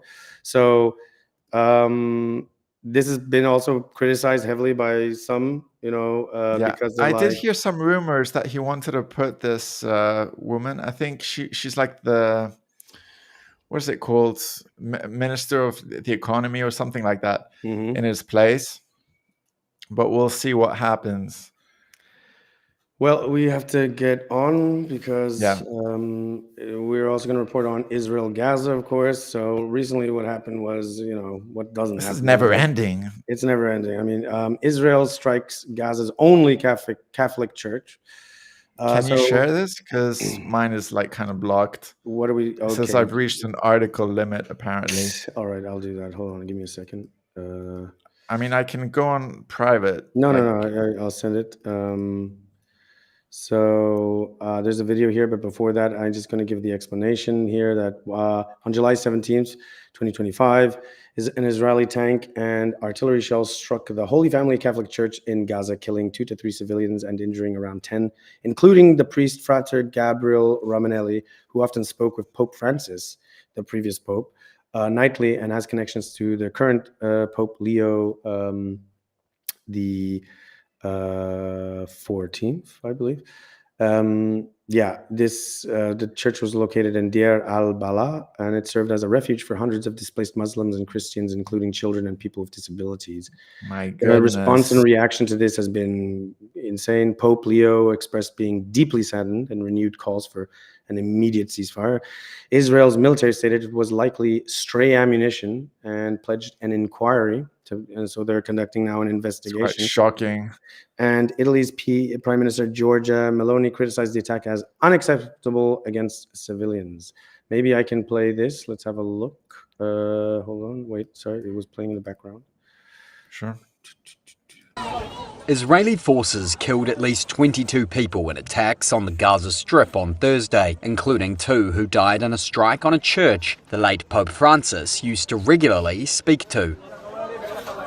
As the injured from the Holy Family Church poured into Al Ali Hospital in Gaza City, Father Gabriel Romanelli, an Argentine who used to update the late Pope about the Israeli-Palestinian conflict, was lightly injured in the attack. Shadi Suhail was in the church during the strike. We are displaced and currently taking shelter in the Latin Church, located in the Old City. This morning we were surprised by a strike on the church, a tank shell. Of course, there were elderly here, innocent civilians. My mother was wounded by shrapnel in her head. This attack is completely unjustified. Pope Leo was deeply saddened by the loss of life and renewed his appeal for an immediate ceasefire, the Vatican said. The Israeli military said it was aware of reports of casualties and was reviewing the incident.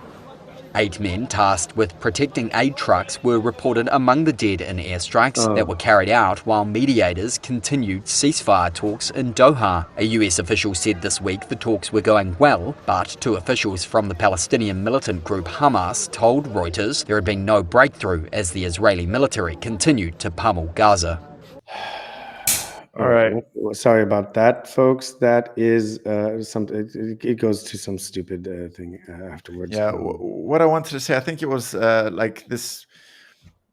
Like this whole shit show with Gaza.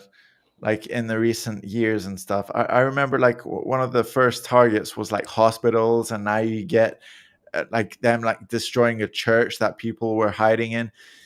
It's like, and then you say, "Oh, sorry about that." What? It stands to reason, and maybe people will criticize me about this, but it could very well be that it was a stray. It wasn't purposely targeted. It could be, but that's not even the point. The point is, why the heck is this still going on? That you have the ability that you could have these occurrences. I mean, what's pretty disgusting, to be honest. Like, there was also, I don't know if you can play that, but there was Trump calls Netanyahu after the Gaza church strike. Yeah, I'll find it. And then, yeah. So Trump had something to say. Intrigued. He called Prime Minister Netanyahu this morning to address the strikes on that church in Gaza, and I understand the Prime Minister agreed to put out a statement. It was a mistake by the Israelis to hit that Catholic church. That's what the Prime Minister relayed to the President, and you should. A mistake. Yeah. I mean, if it was the other way around, you get away with anything just by calling it a mistake. I'm just. Look at the Prime Minister's statement that will become true.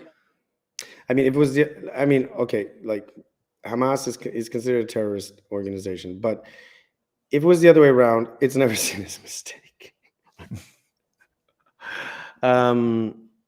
Anyway, because of the so interestingly, because of this, I've lost my mouse now. But anyway, EU refuses sanctions on Israel over Gaza.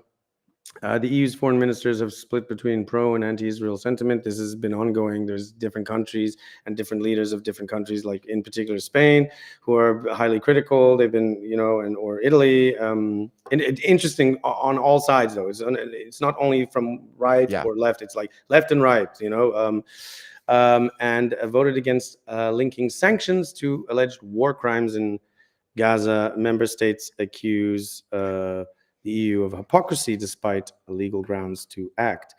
One thing to mention in relation to this is that I feel that this is getting probably a lot of spotlight because it was a Catholic church, and of course, in the past, when there are Christians, this hits home to the European Catholics and the American Christians and stuff like this. It has to do like with the Middle East, Jerusalem, like you get the Jews, the Christians, the Muslims, all like on top of each other. But I want to point out something that even if it wasn't Catholics, and just because they're Muslims, it's equally tragic because you shouldn't. It doesn't matter what religion it is. Right. These are people at the end of the day, and it's like we just found out 2 aid workers, right? There were 2 people that were trying to like protect aid trucks or something. Or I mean, good grief! This is just this needs to come to an end, and it's one of these things. It's round and round we go. Where it stops, nobody knows. This is very sad news as well. Even if it's luckily it wasn't so many fatalities, but it doesn't matter because even one person here at NTV, even one person is one too many, and that's what we stand by. Apparently during COVID, like one person was enough, right? Exactly. There you go.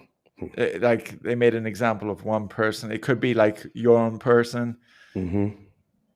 Yeah. So don't imagine this as like a foreign person. What if it was your part of No, I mean, these are people with lives. These are people getting people getting by. They're just trying to go shop. They're just trying to get by, try to go home, take care of their loved ones and stuff like that. And exactly. People forget this sometimes because of the hyperpolarized environment of the media and politics. Everything is pigeonholed and compartmentalized in these, these broad categories, them versus us. And this is very bad. You lose your humanity. Like, there you go. It says it all. So, yes. The AP one, I think we showed enough. I think we're going for a break now before we come back. And then when we come back, we have a bit of other news to cover before we hit the end of the ENDstream. So, we're going to take or maybe a little bit. Don't go anywhere. We'll be right back.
Welcome back. Just waiting for Edge. There we go. Just like that, we're back. Indeed. Maybe it was a shorter break, but actually, yeah, we just need a bit of a break. Just a reminder, like to everyone, we're simultaneously streaming on YouTube, on Rumble, and on Kick. And our social medias are X.com, Instagram. We're on X and Instagram, correct. And we have a community we're building on Discord, which will be much more than just a community. It'll be an immersive and also interactive community within the NTV sphere. To join, follow, like, share, comment, subscribe. Do all these things for us, and we'll reward you with great content. Right. Let's cover what else is in the news. Some different stuff here. We have global trade tensions due to the U.S. tariffs, previously known as Trump tariffs. Financial markets remain cautious amid President Trump's proposed tariffs, which are up to 30 to 50% on Canada. That's true, right? He was like threatening everyone. Like, it still is. You a tariff, and you a tariff, and you a tariff. Even China, that they owe like national debt to, handing them out. Tariff. What is going on? And to others, while the market optimism persists for now, thanks to strong earnings and the AI momentum, which is kind of intriguing in itself. Yes. We have maybe I have to do this one, right? Can you share this Reuters article?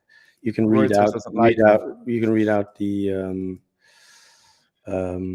S&P 500 ends down as tariffs soar. The sentiment on that. So this was on July 11th. The stock exchange is down because of tariffs. Yeah, this is Wall Street ended lower on Friday with Meta platforms weighing on the S&P 500 after President Trump intensified his tariff offensive against Canada, amplifying the uncertainty swirling around U.S. trade policy. So there's that, and I just want to say that these like brokers and whatever, like as soon as somebody says something, be it Jerome Powell from the Federal Reserve, be it Trump, be it any announcement about tariffs, anything going on in the world almost, like these brokers are like, oh my God, this geopolitical event in the world is going to sway like all the shares, all the stock prices, like it's tariffs. It's going to like influence the world. Inflation is going to influence everything. Yeah. As soon as something happens, they all kind of like have this hive mind as if either the world's going to end or everybody has to invest in something. So it keeps like going up or down, up or down. Yeah. And something else that keeps going up and down is crypto. Right. I just wanted to mention that from this article here, Wall Street CEOs see some tariff impact filtering into customer behavior. July 16th, Reuters reporting some top executives at Wall Street banks have been showing concern about higher inflation and potential deterioration of the U.S. economy as tariffs take effect. So there you go. I don't know. You know, there were previous analysts who have mentioned that the tariff game from Trump was actually savvy and there was some method to that madness, but it just feels like, I just want to say this in short, where I guess the rationale behind it, which I could understand, was the fact is that they weren't taking American products and they were being taxed. And their products from foreign countries weren't being taxed as much or taxed at all. And the idea was to sort of uplift the domestic economy, the manufacturing, right? The domestic economy through manufacturing, American manufacturing and stuff. So playing this game of tit for tat. However, it just, it's pretty hard when other countries make stuff cheaper. Right. Or more efficient. Like in the 80s, there was like a huge influx of like Japanese cars to the States, right, and like Honda, Toyota, and they ended up being very reliable after a while, very economic. Yeah, indeed, and the thing is, like, this kind of makes sense if you do this in the long term. But he's got like only 4 years, and you have to also put into place so many there's a lot of factors like experience and know-how, suppliers to like rebuild that American domestic economy and manufacturing and stuff. That's going to take a while. And the thing is, it just looks like this is another case to be made where people are getting frustrated and it's not something you can do from one day to another, that's for sure.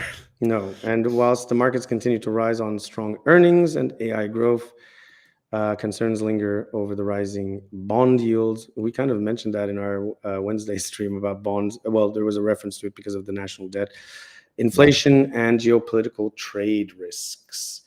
But as Edge mentioned, this might be not so great or a bit shaky, but what were you saying? Take it away. What's going up? The only way is up. To the moon, to the sky. Hope I don't get copyrighted for that song. Yeah, but you were so just what they say is off key, slightly what off they key. say is, well, I'd rather not be like high pitched. So what do they say? They say to the moon. To the moon, win the sky's the limit. So what is Satoshi Nakamoto, the anonymous guy, like or gal, like for all we know, or group? Exactly, we don't know who it is, but they're famous for creating Bitcoin, the most famous crypto out there. We're not talking about altcoins or shitcoins, but Bitcoin recently has a new ATH. ATH is all-time high. All-time high. I'm like somebody who's like trying to sell it, but okay, I am all for Bitcoin. However, what I want to say is a lot of crypto keep going up and down, and I think Bitcoin was just over like $60,000 like just before COVID hit, and then it all the way down to like 18,000 if I remember correctly, and like within a few days. It's been resurging over time, like within COVID, with the lockdowns and with all the let's say government like benefits or something during COVID, because people didn't have jobs, especially in the States. There was that whole like AMC, GameStop craze where people were investing in these new stocks, and people were like kind of betting against these institutional investors. And it was kind of like the everyday person investing versus the brokers who already had it kind of rigged against the system, which was like a very interesting phase. And like over time, this kind of paved way to like the everyday person investing into crypto, like especially Bitcoin. Bitcoin is like one of the stable coins. So it's like Bitcoin, Ethereum. I don't know if I want to mention Litecoin, but Monero and all that stuff. I don't know if Monero still exists, but Bitcoin hit over like $120,000. Now that's wild. I think it was about 15 years ago, if I'm not mistaken, where somebody bought when Bitcoin first came out. Somebody bought like 4 pizzas for 10,000 Bitcoins, which would be now in the billions. So it's pretty impressive. It's in this article here, it's riding a number of tailwinds at the moment, said IG market analyst Tony Sycamore, citing strong institutional demand and expectations of further gains and support from Trump. That's also true. He has pushed support behind it as reasons for the bullishness. But time will tell, right? Because what will happen? I also want to mention that aside from people investing into Bitcoin, it's also now institutional investors, and you get like major companies like BlackRock, which kind of which are like the biggest company that deal with shares on an institutional investor things. And what they do is they have these things called ETFs, which are like bundles of shares. So for example, hey Bird, I'm going to sell you like a package of shares, so you can kind of diversify. So in it, you're going to get a bit of Nvidia, you're going to get a bit of I don't know, General Motors, a bit of Disney, Chrysler, a bit of Disney, a bit of Monica. No, I'm not going there. A bit of AMC, a bit of different companies, a bit of like Fox News.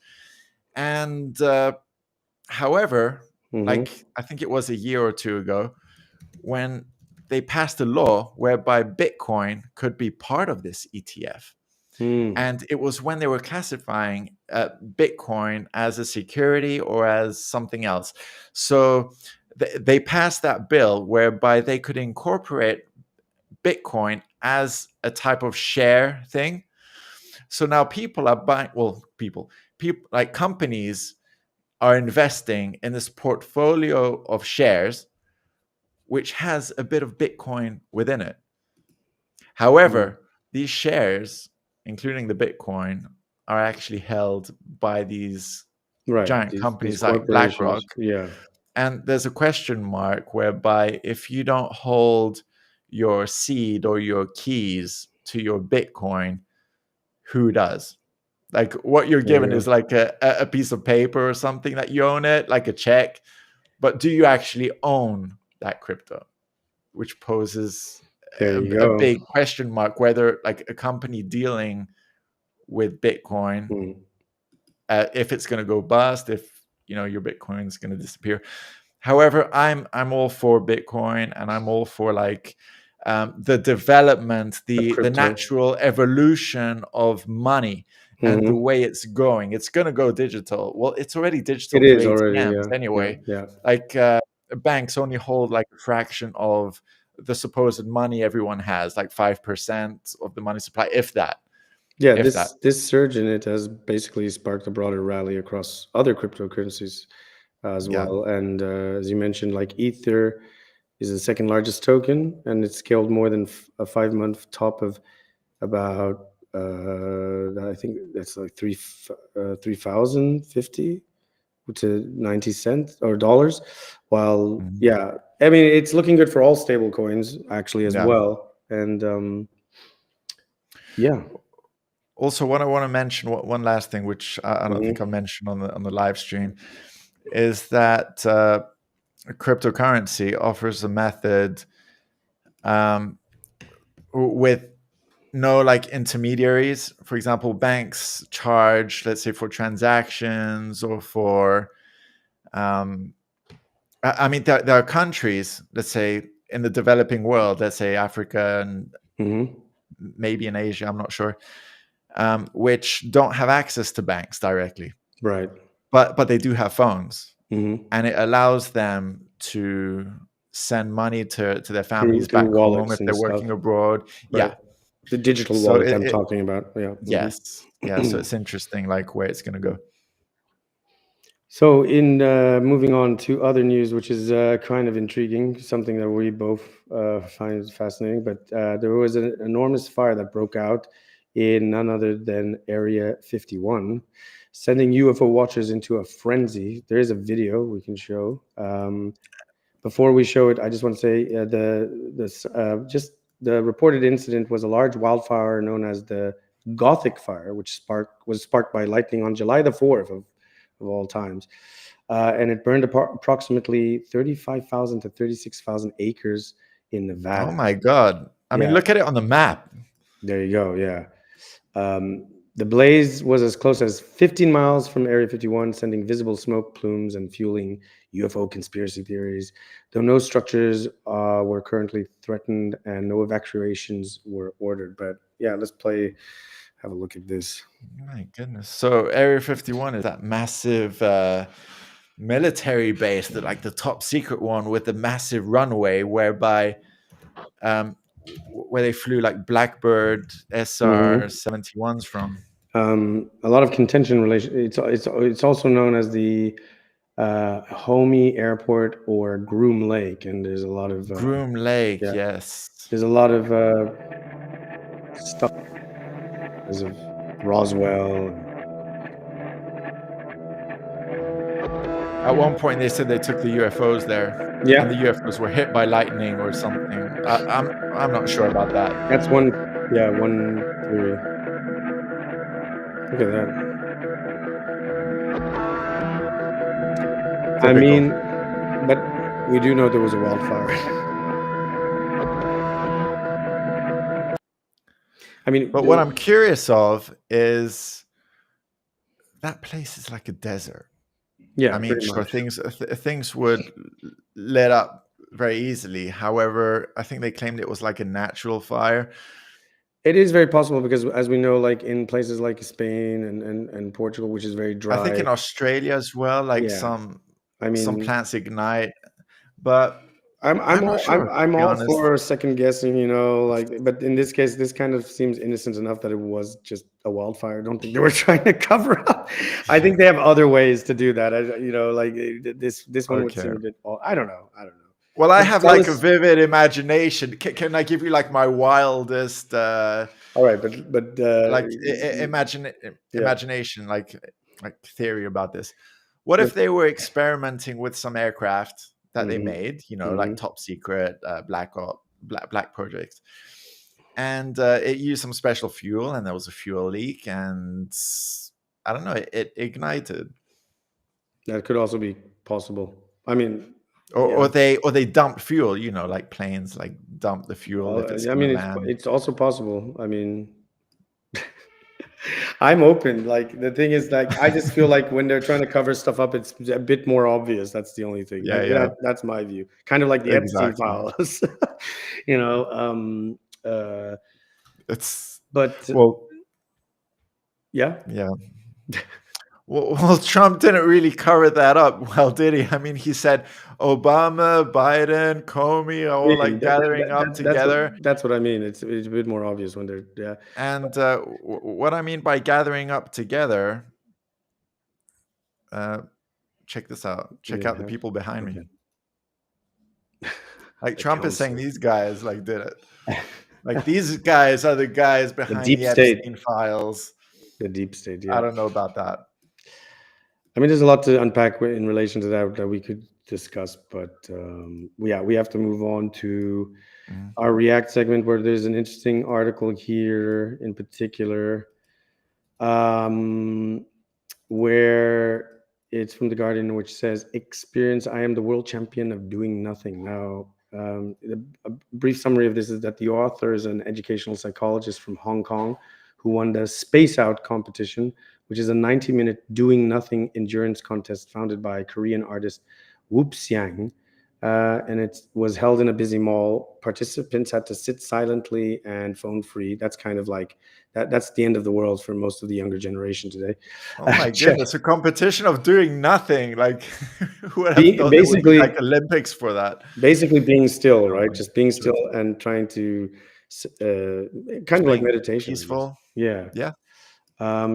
And then judges measured the heart rate every 15 minutes.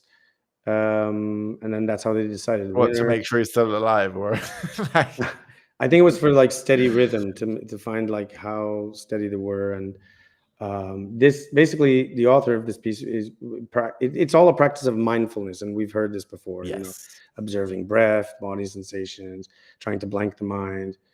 And what does this say? Well, this is actually interesting and is relevant to our times now, in which we'll talk briefly about. But it showcases a kind of sort of like creative protest, quote unquote, against this whole hustle, fast food culture, you know, like fast motion, everything, and reminding us that a true rest can be an act of discipline, and it demonstrates how mindfulness can be practiced even under, you know, competition pressure, right? And the importance, it underscores the importance of intentional downtime for mental well-being, which is something that actually there needs to be more of, and especially in these fast-paced times and societies that we live in.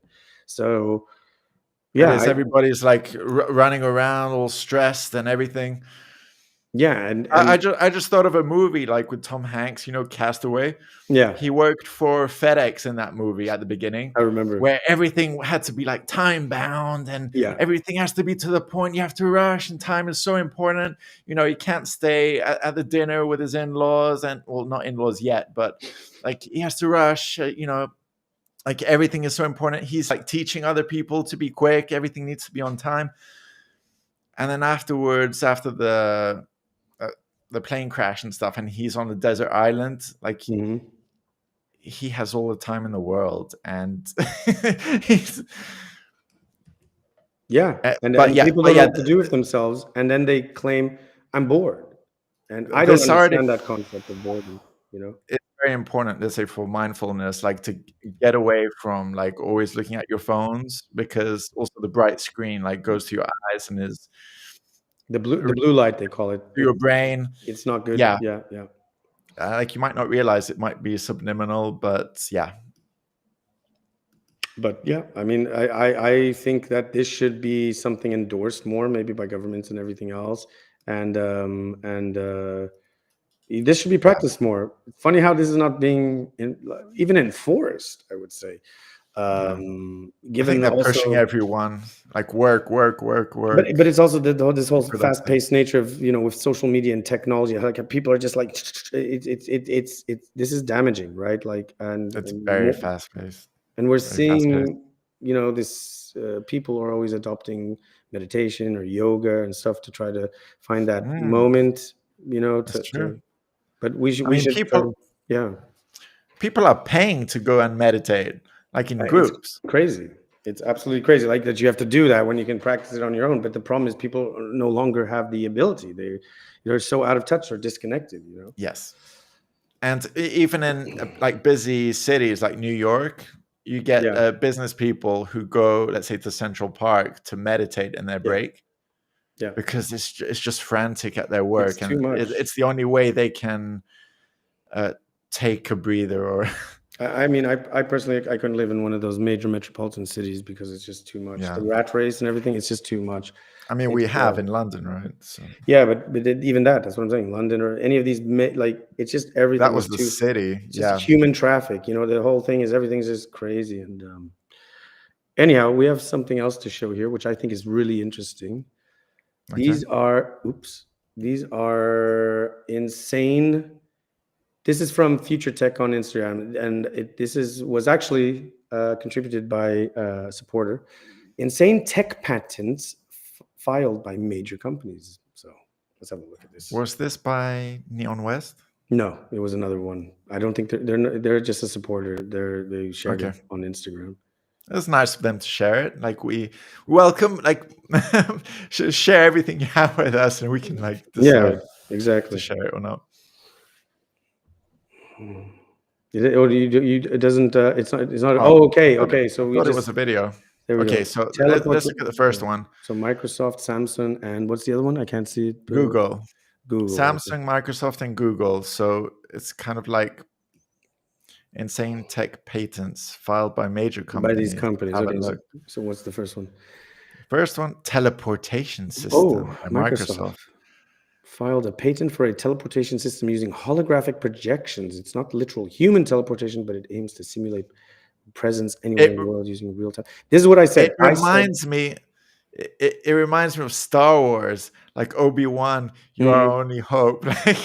Yeah, but I said this. I said VR was not the way to go in terms of like, you know, media and stuff like this and tech.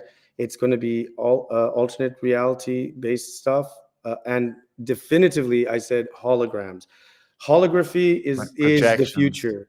Well, the more it gets better, the better it gets. That's where you should invest, because everyone was investing in VR and it's all like hardwired and so it's also too disorientating to the brain. You know, holography though works, and that's interesting. On the one hand, you know, I could have, let's say, a hologram where you are and you can kind of like see me. Yeah. But on the other hand, I could have like a VR headset and kind of move around in your space, but you see the hologram. It's a bit. But still, you know. Okay, what's the next one? We gotta move a bit quicker. I mean, they must have like some sort of technology to have like the patent, right? Yeah. I mean, that's the crazy thing. Mind reading interface from Meta. Meta used to be Facebook, obviously. Patented tech to read your brain signals and convert thoughts into commands for AR, VR. Oh, great. I was just talking about that. No typing, no talking, just think it and it happened. Interestingly enough, because we just released a clip from our previous stream relating to Neuralink, even though it's about sight, but Neuralink will go into these faculties, obviously, which is Elon Musk's other company. That's kind of worrying, I'm not going to lie, especially when it's coming from the Zuck. I don't know. I don't know. Right. Okay. Dream monitoring and control kind of reminds me of Inception from Samsung. For wearable devices that monitor and influence dreams using neural feedback, it could potentially allow dream customization. I mean, this actually would have a benefit for people who have a really detrimental sleep paralysis or are suffering from I don't know, but that could be of benefit, maybe. I don't know. I have a question about these patents. How do you file a patent if you haven't? Surely they don't have this kind of technology. No, well, it's there's the theory, you could have the whole hypothesis, the theory, but they want to patent it, so they have the monopoly over this thing. So they go into all the logistics and all this stuff, and then it's legally so nobody else can release steal the theoretical tech or whatever. Space data centers. Amazon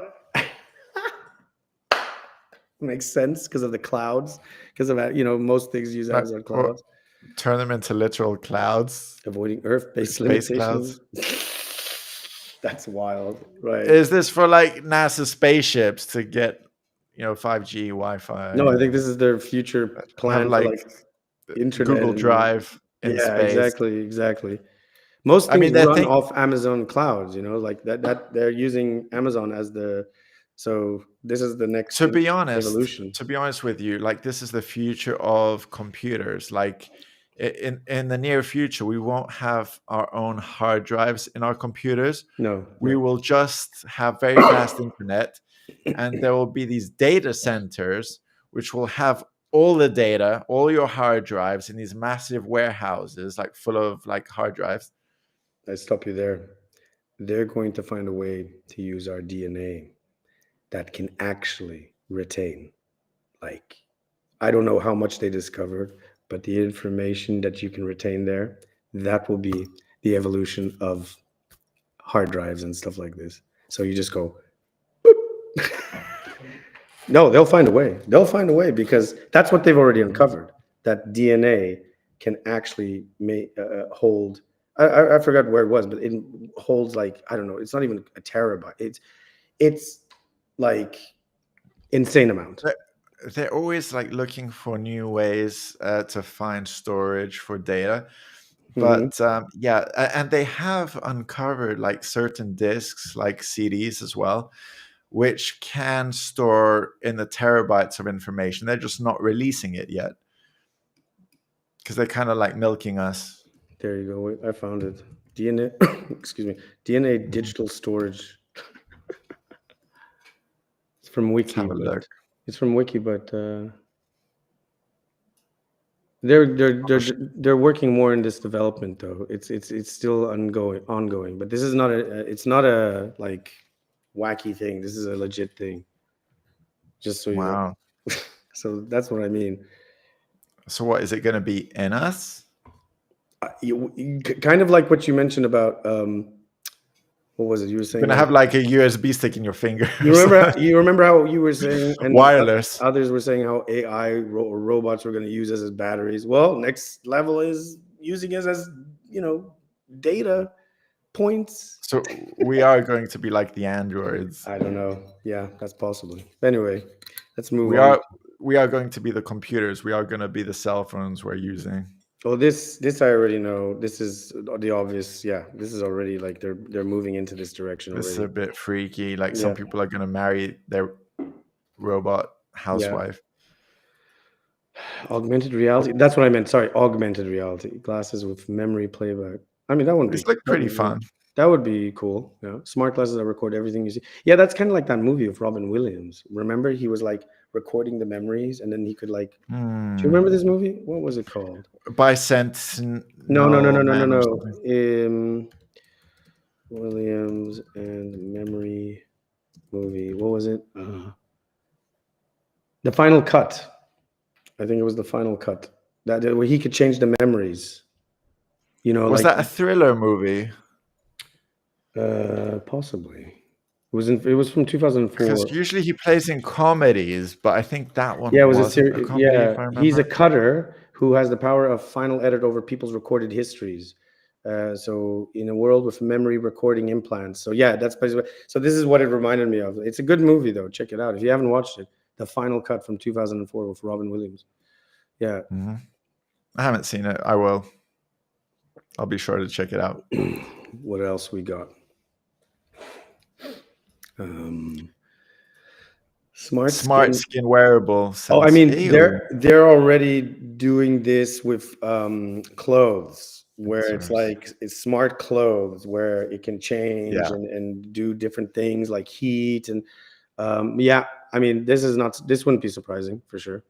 Yeah. I mean, I remember like when the iWatch, the Apple's like watch came out to kind of link it to your phone, but what's to say that it won't be like within your skin as well? Yeah. Anyhow, so that's interesting. Yeah, that was intriguing. You didn't know that, did you, folks? But now you saw it first here. But anyway, don't take everything. It reminds me of Cyberpunk. Yeah. But also on that kind of note, by the way, what's interesting, if you love Star Wars, check this out. Now, this is from a Polish company, a startup called Volonaut, and they've created a jet-powered, I don't know what you call it, but like... it reminds me of like Return of the Jedi. Yeah, that's what I'm saying. Remember, they're going in the woods. In the forest. It's literally that. Yeah. Play it out. This is crazy. Insane. If you haven't seen it yet, this is the Volonaut Airbike. It's a personal hover bike that looks like something straight out of Star Wars, and believe me, the company clearly knows this. Its inventor is the same guy who was behind the Jetson 1, but unlike the Jetson 1, the Volonaut is taking a much different approach. According to the company's website, this super bike for the skies is powered by jet propulsion and is designed to carry one person with speeds of up to 124 miles per hour. It has a proprietary stabilization system, which is enhanced by an onboard flight computer that provides automatic hover and easy controls for its rider. It's 7 times lighter than a typical motorcycle thanks to its use of carbon fiber, 3D printing, and a minimalist design approach. The write-up from DuPont Registry says that you simply grip the handlebars like a motorcycle, lean forward, and launch into the air. And the controls are managed through a telemetry-equipped helmet. I'll be honest, my brain is struggling a little bit to believe that this thing is real. Telemetry in the helmet? So what, you move the helmet and it moves? Yeah, so you move it helmet, like forwards, backwards? Right, it's that's how it works. It's crazy, but look at that. This is from a startup. Wow. It's from a startup. And 3D printed it's constructed mainly from carbon fiber and 3D printed parts, and 7 times lighter, like you said, than a typical motorcycle. I mean, look at this. Like, this is what we said before. Science fiction is becoming, I mean, this is something featured in Star Wars. Science fiction is becoming science fact. They already have been testing hoverboards and flying cars. Like, they're already... Yeah, we've been talking about flying cars for forever. We just haven't had one yet. Proper. This kind of thing is pretty interesting because on the one hand, it might alleviate, you might get to your home faster, like with less traffic. However, on the other hand, if people are going to crash into each other, it's going to be concerning. However, there are vehicles like Teslas and stuff, which already have features, let's say AI or whatever, to not crash into things. So maybe if they can incorporate this, like 360 degrees horizontally and 360 vertical, and maybe at angles to not crash into other things. That will just be the next not phase. Crash into planes. Yeah, that will be the next phase. Like invisible bumpers. Yeah. You know what I mean? Well, saying all that, because this is all sort of we interconnected with AI and such. This, I think, is an important video to highlight. Was shared by the same person who sent the insane tech patents. We should have mentioned the last video also was from Instagram, came from Real Brian Mello. And this one's from AI Rise Co. This is, I think it's a little bit like maybe 1 minute or so, but it's the godfather of AI, who is Geoffrey Hinton, who won the Nobel Prize, and he's issuing a spooky warning during his speech. This is just so you have some context of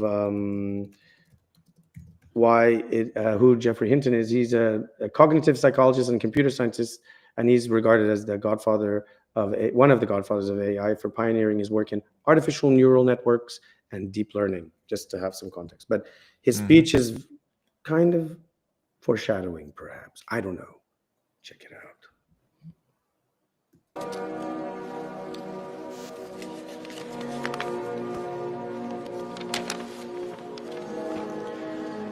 Your Majesties, Your Royal Highnesses, Excellencies, dear laureates, ladies and gentlemen.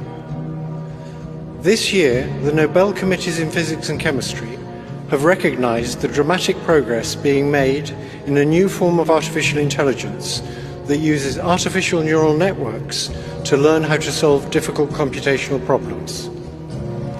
This new form of AI excels at modeling human intuition rather than human reasoning, and it will enable us to create highly intelligent and knowledgeable assistants who will increase productivity in almost all industries. If the benefits of the increased productivity can be shared equally, it will be a wonderful advance for all humanity. Unfortunately, the rapid progress in AI comes with many short-term risks. It has already created divisive echo chambers by offering people content that makes them indignant.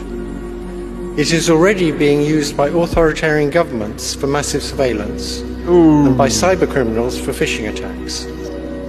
In the near future, AI may be used to create terrible new viruses and horrendous lethal weapons that decide by themselves. He doesn't mean computer viruses, he means actual viruses. Can't hear. How you muted? Can't hear. Yeah, I think so. And I think he's also talking about Palantir. Sorry, go on. Who to kill or maim. All of these short-term risks require urgent and forceful attention from governments and international organizations. There is also a longer-term existential threat that will arise when we create digital beings that are more intelligent than ourselves. We have no idea whether we can stay in control. But we now have evidence that if they are created by companies motivated by short-term profits, our safety will not be the top priority. We urgently need research on how to prevent these new beings from wanting to take control. They are no longer science fiction. Thank you. Oof. And you know what? That point in itself is so valid, because exactly it's always the case, which we bring up with the military-industrial complex argument, where companies are only looking for profit. They're not caring about the human factor. Remember that, folks. Even big tech, and they're in bed right now with the military. Yeah, just saying. But it's very concerning. Like, what I hope is that although there are these threats of like AI, for example, hacking and like viruses and whatever, even like for military uses, I only hope that they can use AI to counterbalance that, like also use AI for good and not just for bad. I think there will be, because that's kind of like what happened with the internet, and then they kind of didn't realize that because of open source and stuff, then people just sort of like took it upon themselves and that's why companies and all these they're always trying, but then there's always something else, it was like Napster, and then there were torrents, and then like I feel that downloads and MP3s and stuff. I think they always found a way. The indelible will of the human spirit will always manage somehow to overcome tyranny. And I believe that. So that's why not trying to be a foolish optimistic, but I still have some hope, because hope dies last. So, and with that, exactly, we are wrapping it up today. And we want to thank everyone for tuning in to the ENDstream. Don't forget, we'll be streaming we stream every Friday and Wednesday from around 5 p.m. Central European time. And something I wanted a personal note to add is, remember, here at NTV, we don't take sides. We present the news as is reported. We provide as many different angles as possible and we give a rational take as well as a humanitarian take. You may not agree sometimes with us, but we're still open to your viewpoint, and we try to offer as many varied sources as possible. And then, like most, we don't hide behind agendas or push narratives here. So we always say, take it with a grain of salt, and you look at the sources yourself, and make your own determinations. And and we try and provide as many sources as we can for the information that we're providing, so you can check it out for yourselves. Like, we're not making stuff up out of our, and like, we're trying to be critical about what we see, what we think. And hopefully you stick with us and you like what you hear, because we're trying to be the voice for the frustrated masses who are sick of all the polarization and reactionaryism and all of this stuff. So don't forget to stay updated by joining our Discord community. If you haven't joined yet, do so. Links in the chat and also in the description. Also click that notification bell on YouTube. Also join us on the other platforms if you have an account on there, like Kick and Rumble, and help us out by trying to make a difference. Be the voice in the new media sphere by joining our other social media accounts, following us, sharing our stuff, commenting, contributing. Like we said, in the Discord community, we're on x.com and Instagram. And we hope you all have a good and calming weekend wherever you may be, and we shall see you next week. Thanks for tuning in to the ENDstream. This was NTV.